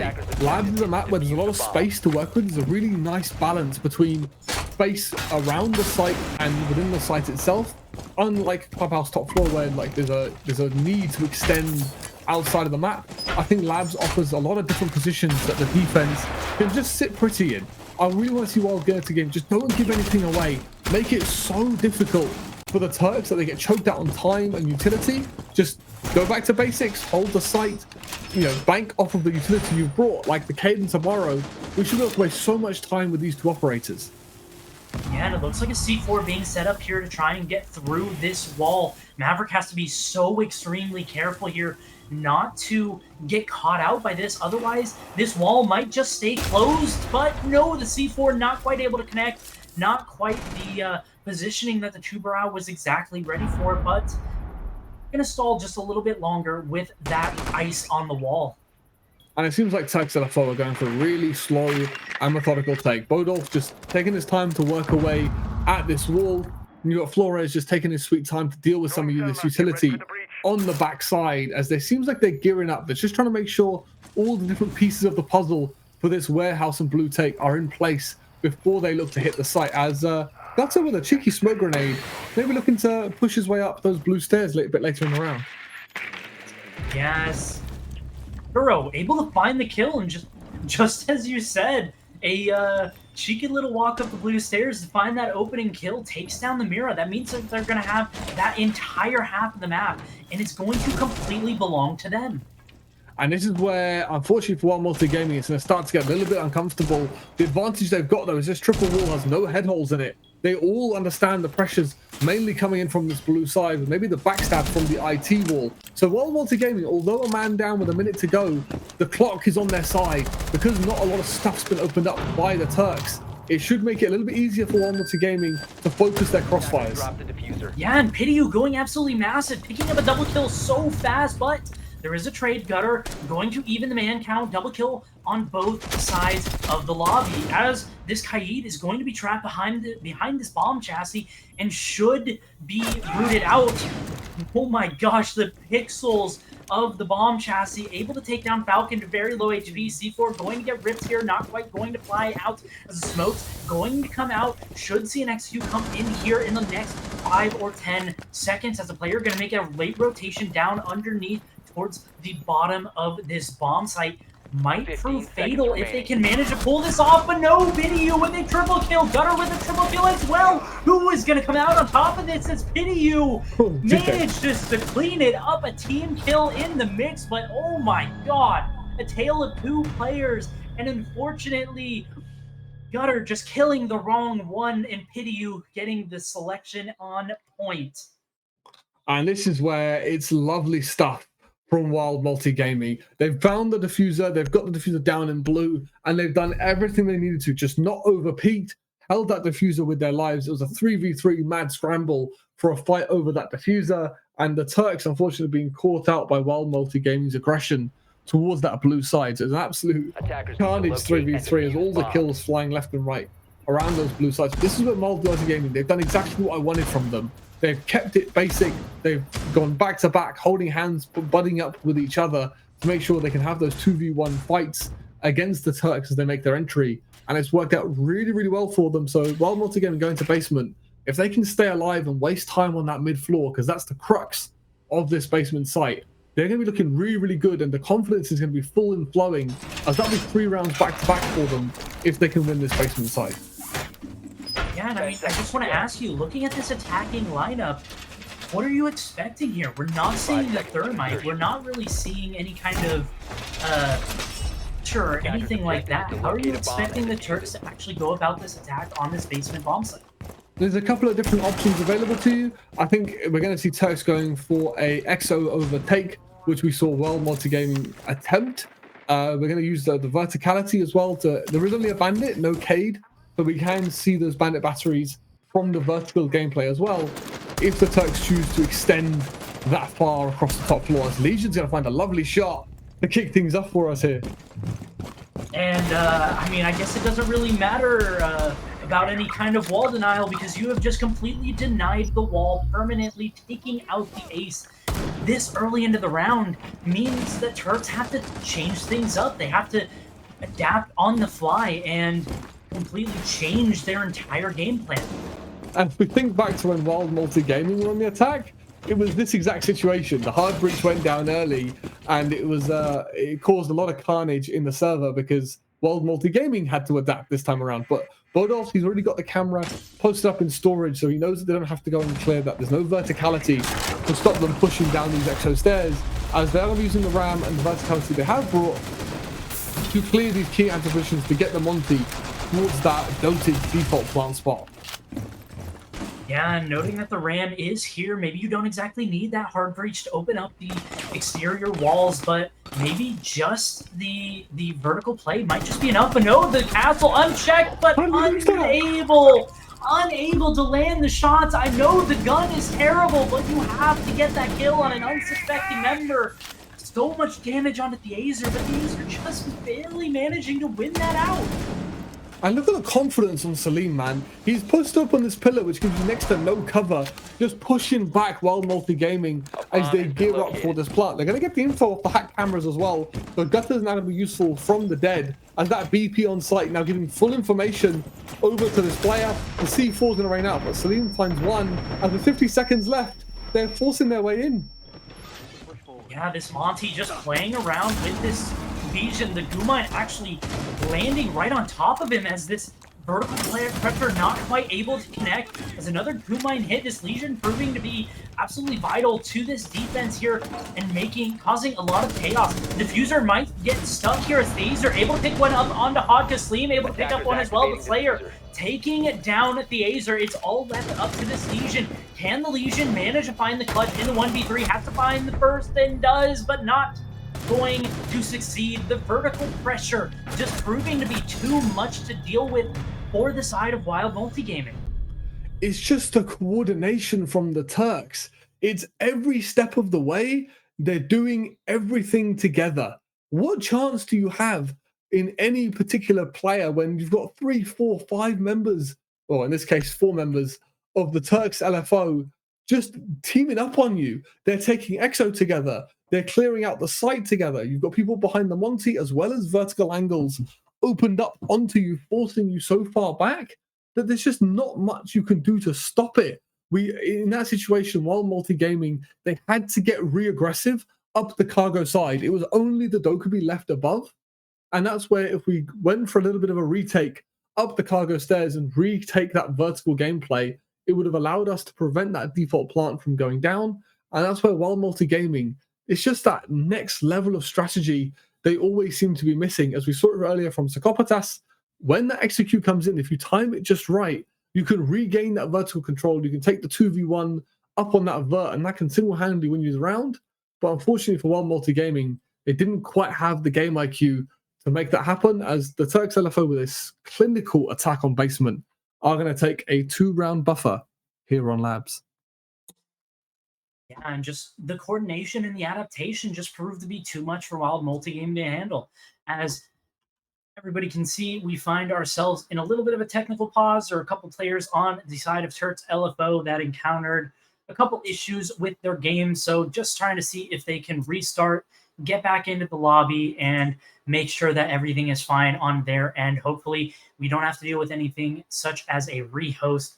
But until then, you have me and Amguns to talk about this match. And Amguns, I mean, from what we've seen so far out of Turks, and from how we've seen them being able to adapt, how are we expecting Wild Multigaming to adapt to what Turks have shown, and how are we expecting them to change it up and try and secure a couple rounds to avoid going down to match point?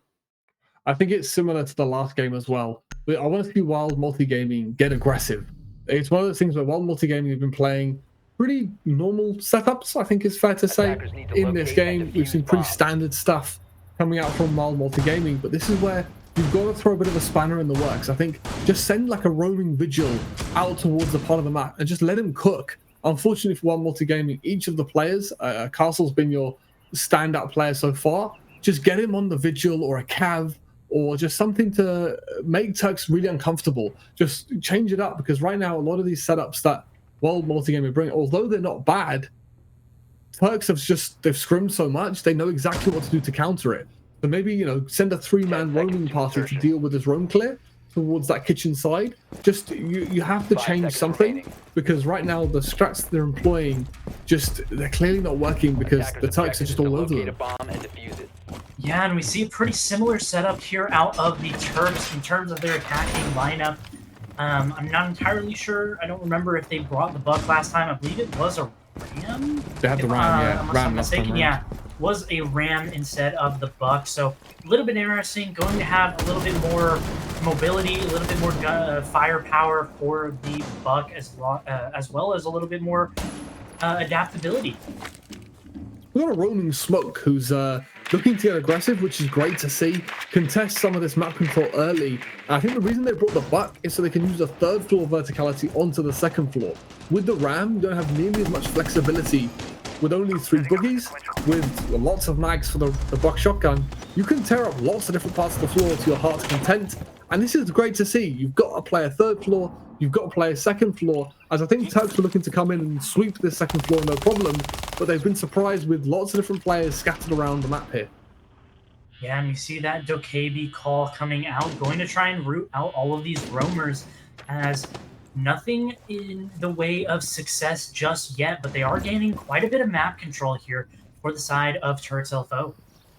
And it is great to see, right? Last time around, Turks LFO had full 2nd, 3rd floor map control at a minute and a half. This time around, they've only got the 3rd floor and still worried about roamers up here. They're going to have to now repeat this process for the mid floor, but finding the castle is going to speed up that process tremendously.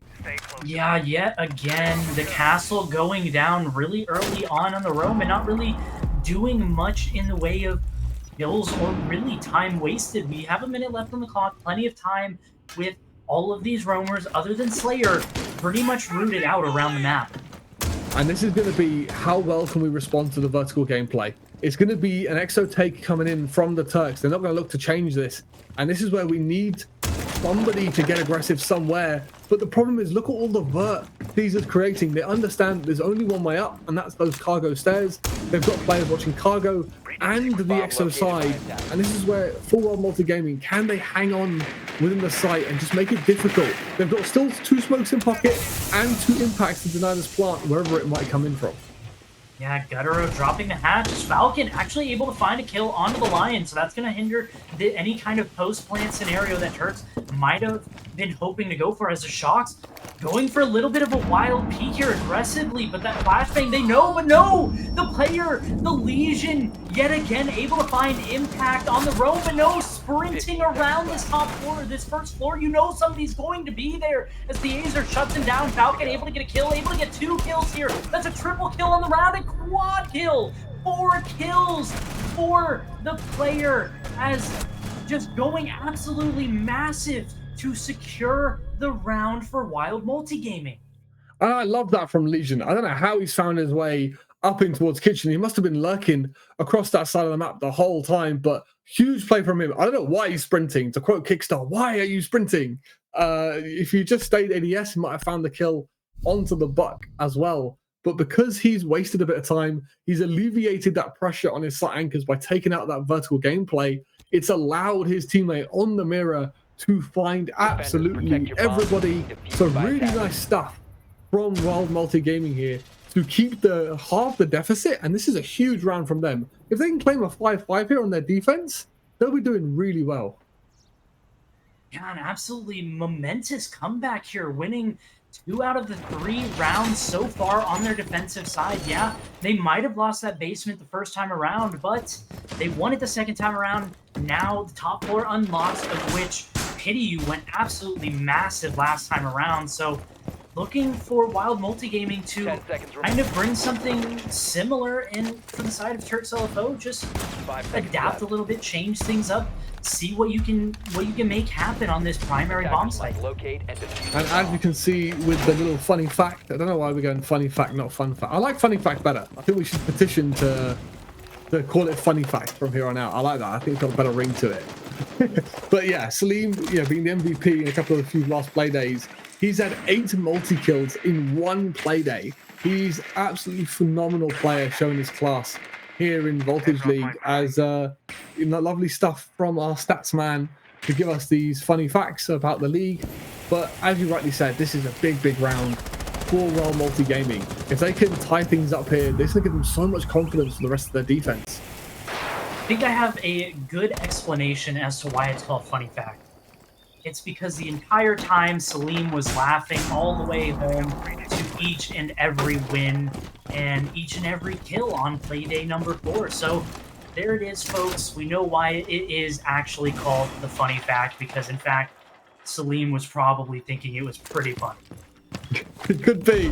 It could be indeed. But let's get right back into the game. As this time, obviously, Wild Multigaming winning top floor and winning basement, going to be opting to go for the storage. It's like a bit light. It is going to be back to the top floor we go, as they didn't manage to win it the last time around because of a surgical execute from the Turks.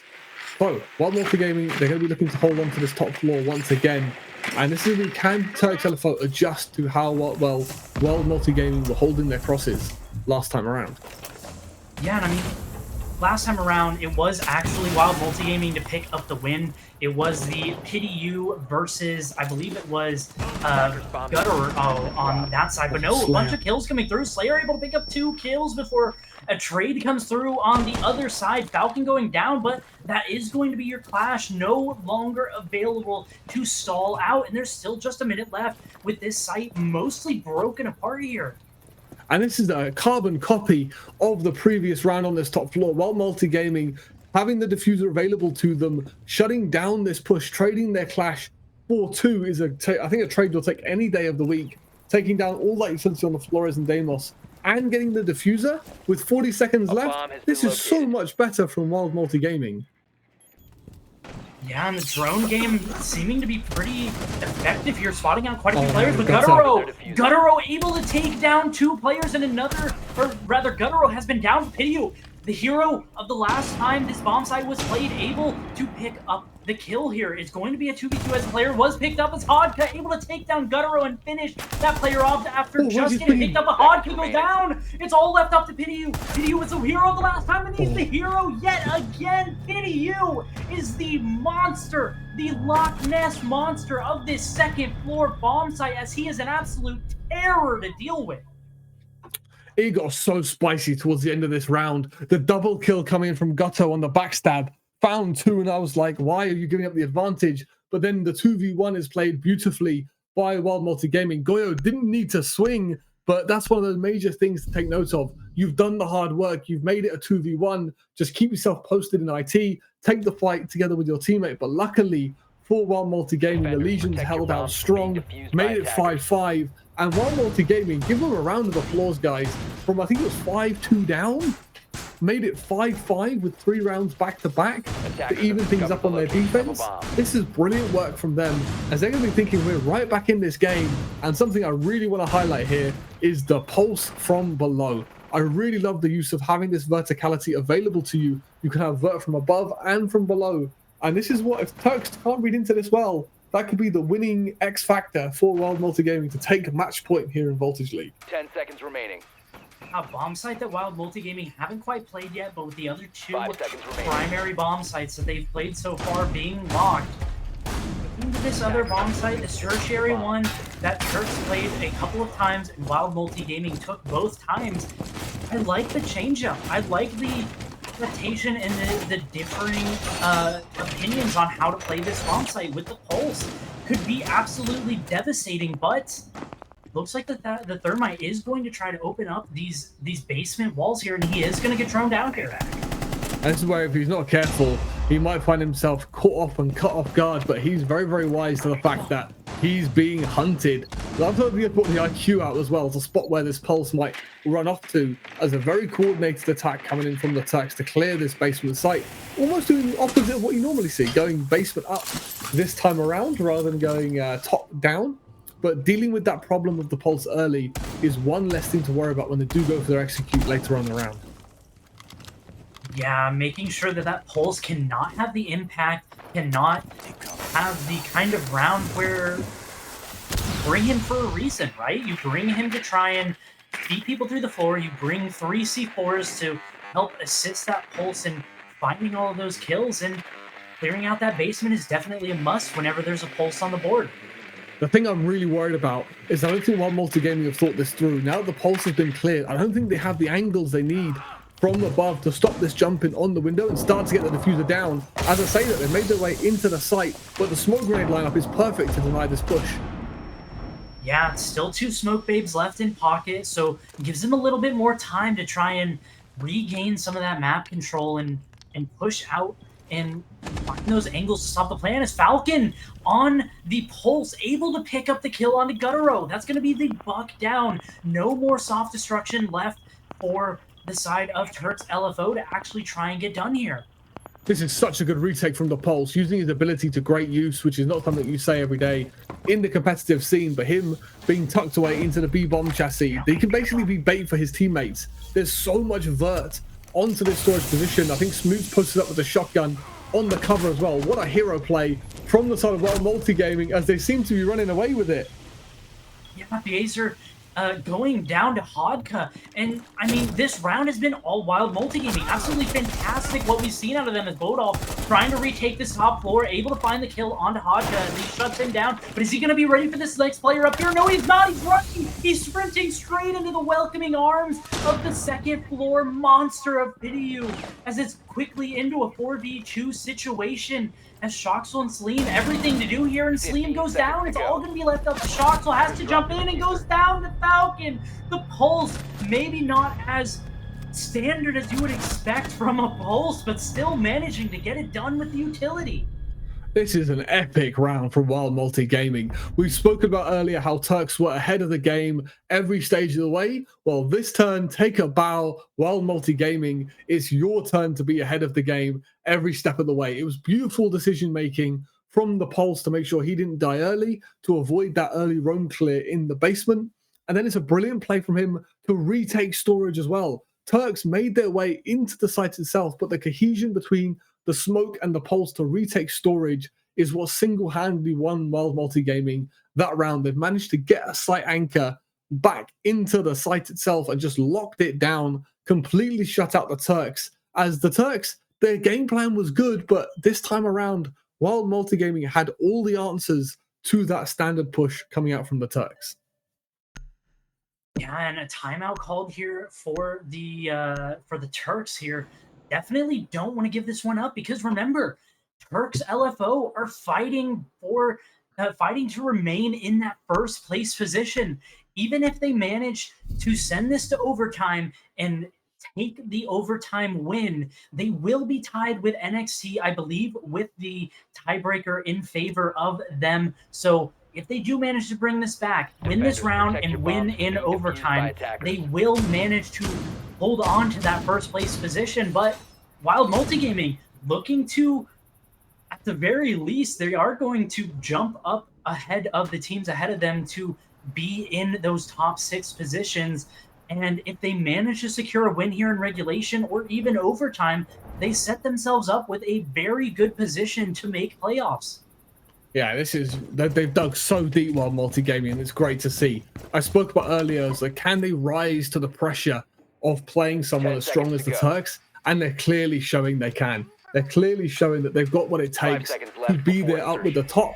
And this is also amazing practice for other teams, right? We've spoken about how NXT, Psychopatas, and the Turks, generally speaking, the synergies they've got make them an elite team, but this is an amazing opportunity for Wild Multi Gaming to prove to themselves that they belong up there with sort of the giants of T2 that have had EML playoff experience.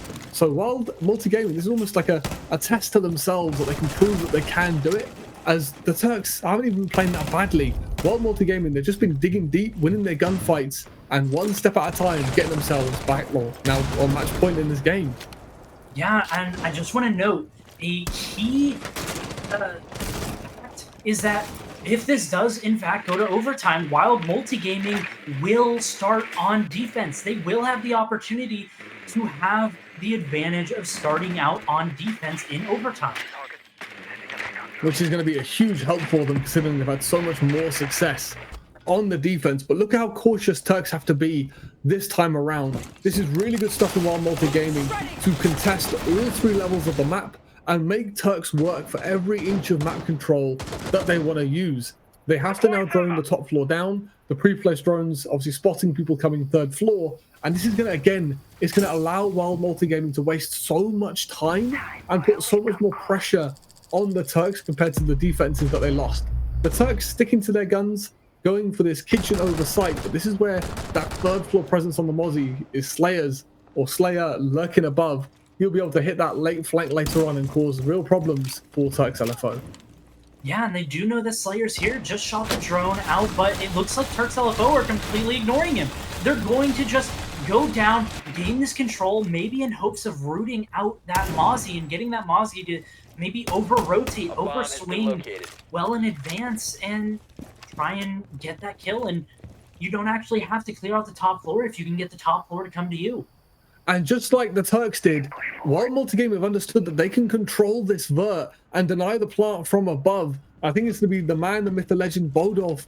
He's going to have to look to try and contest this top floor position and deny this vertical gameplay from being used against them, as Monty making his way in, checking the vert, pushing deep into sight here. Yeah, and Hodka actually able to find the kill, but does get traded, as Bodov able to pick one up as well. This diffuser is on site. All that has to happen is they just need the coverage. But Salim able to take down Slayer. This is looking fantastic for Turks LFO with just 20 seconds left, but anything can happen when that diffuser starts to go down if they manage to find some kills here, as it looks like the Tuber out able to find one. Salim able to go down actually by Shocks, as Shocks going down very low as Shoxel going to go for this defuse plant, but the C4 are in the wrong position, but they're able to find the kill. Can they find the diffuser? No, they can, as one player goes down. The Defenders win! It's over! It's over! The diffuser doesn't quite go down. The coverage isn't enough. Absolutely fantastic upset from Wild Multi Gaming to take down Turks LFO in regulation. Fantastic job to deny the diffuse. It was so sketchy from Wild as well. They C4'd the wrong spot while they had full info on the Monty planting in the corner. Even though they missed the C4 and we missed his big toe that was sticking out, somehow the Bandits managed to deny the plant, and that's going to be a great win for Wild Multi Gaming. Oh my, what a way to end the last game of the day, man. As really well played to Wild Multi Gaming. They were struggling on their attack. Turks were looking insane, but what a reverse sweep coming in for Wild Multi Gaming. As they stick it to the Turks, they almost, it's a great, amazing, that the points they're going to get from this game to try and secure themselves into the playoffs is great to see. As we talk about rising to the pressure, they've done exactly that. So a really, really good win. GG's in the chat for Wild Multi Gaming as they win 7-5 over the Turks. What a way to end the game, man. What was that? Yeah, and the ramifications of this match are going to be absolutely astounding. It means that Turks LFO now find themselves in 3rd place in the standings. As can we take a look at the standings, Mr. Producer Rowan? Absolutely fantastic job so far. As well as our observer, the unnamed gamer. I mean, fantastic job catching out all of the action, as NXT are now going to be in 1st place in the standings, with Sikapatas with their win over Diavoli taking that 2nd place position, and Turks LFO are going to drop all the way down to 3rd place. Yes, only points between these 3 teams, but now we have some competition between these top 3 top 4 teams, honestly, with Diavoli only being a couple points behind Turks LFO, to really try and secure their place in the semifinals. Nothing is set in stone here. We still have 2 more play days after this.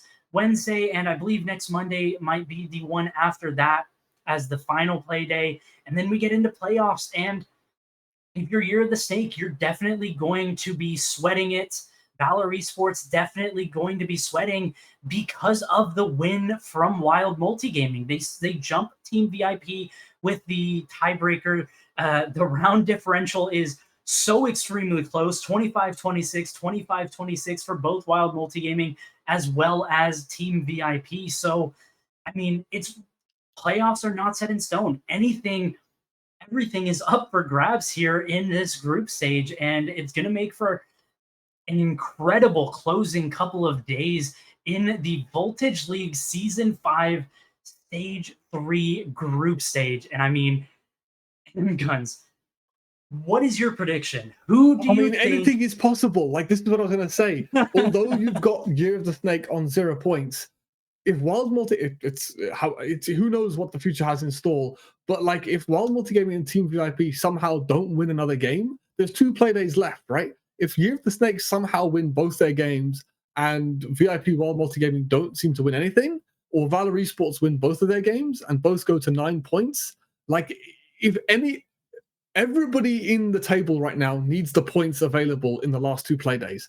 This table could completely shift by the time we get to playoffs, so it's all to play for here in Voltage League. Like, Navoli are looking to challenge, with 2 play days in hand. They're looking to get, put some pressure on those top 2 teams. If they can get themselves up to a possible, 16 points, they can be right up there with NXT. And especially after an amazing performance from Wild Multigaming today, they're going to be looking to win both of their next games. As they proved to themselves today, they can hang with the top teams in the league with a really good result against Turks LFO today. So, I mean, you can't not watch the rest of these games. I know Reload is on as well, but you've got to have this and Reload up at the same time because it's absolute carnage here on Voltage League. Yeah, and just to preface, our next match day on Wednesday, the 14th of May, Year of the Snake up against Diavoli is going to be definitely a competitive game. Diavoli don't want to let their position on the standings slip away, and Year of the Snake need that so desperately to try and jump up the leaderboard and try and get themselves into the playoffs. And then it's going to be NXT up against Valor Esports. Valor Esports are also finding themselves on the outside looking in terms of the standings to try and make it to the playoffs, with NXT in that number 1 spot. And we saw today just how impactful one of these lower half teams can have against the reigning first place on the standings team, so to say. So NXT definitely needs to make sure that they show up and lock in and don't let it slip away like Turks LFO did today. Then it's going to be Team VIP up against Wild Multigaming. Team VIP also fairly down there on the standings. And Wild Multigaming, after their performance today, going to look to try and secure their playoff spot. If they manage to win next week and get themselves to 9 points, I don't believe there's any way they don't make playoffs. So that's definitely going to be a really big match for them. And then Turks LFO up against Sikapatas. 2nd and 3rd place teams.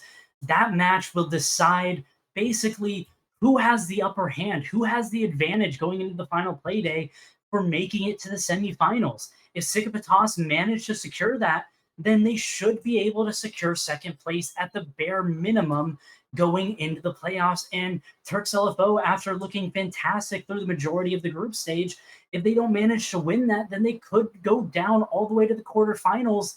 And that's definitely not something that they would be too happy with after their fantastic start. And all we've got to say is you got to tune in for the rest of these games. We're going to have an amazing playoffs as well after those last 2 play days you mentioned. But I think if there's nothing else from you, Erebos, we want to say a massive thank you to all of the people watching today. Hope you enjoyed the absolute carnage that unfolded in some of these games. That last game especially was a real barn burner to enjoy. So thank you very much to Rowan for producing the stream today, and Unnamed Gamer for being our lovely observer. And a last thank you to all of you guys watching. Hope you enjoyed the siege, but it's been me, Amguns, with Erebos. It's been a great day casting here on Voltage, so we'll hopefully see you guys on Wednesday evening.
I must have went blind tonight, cause I swear that you out of sight. Man, I'm so up, I could be a pilot, and I just hope trying to catch a flight.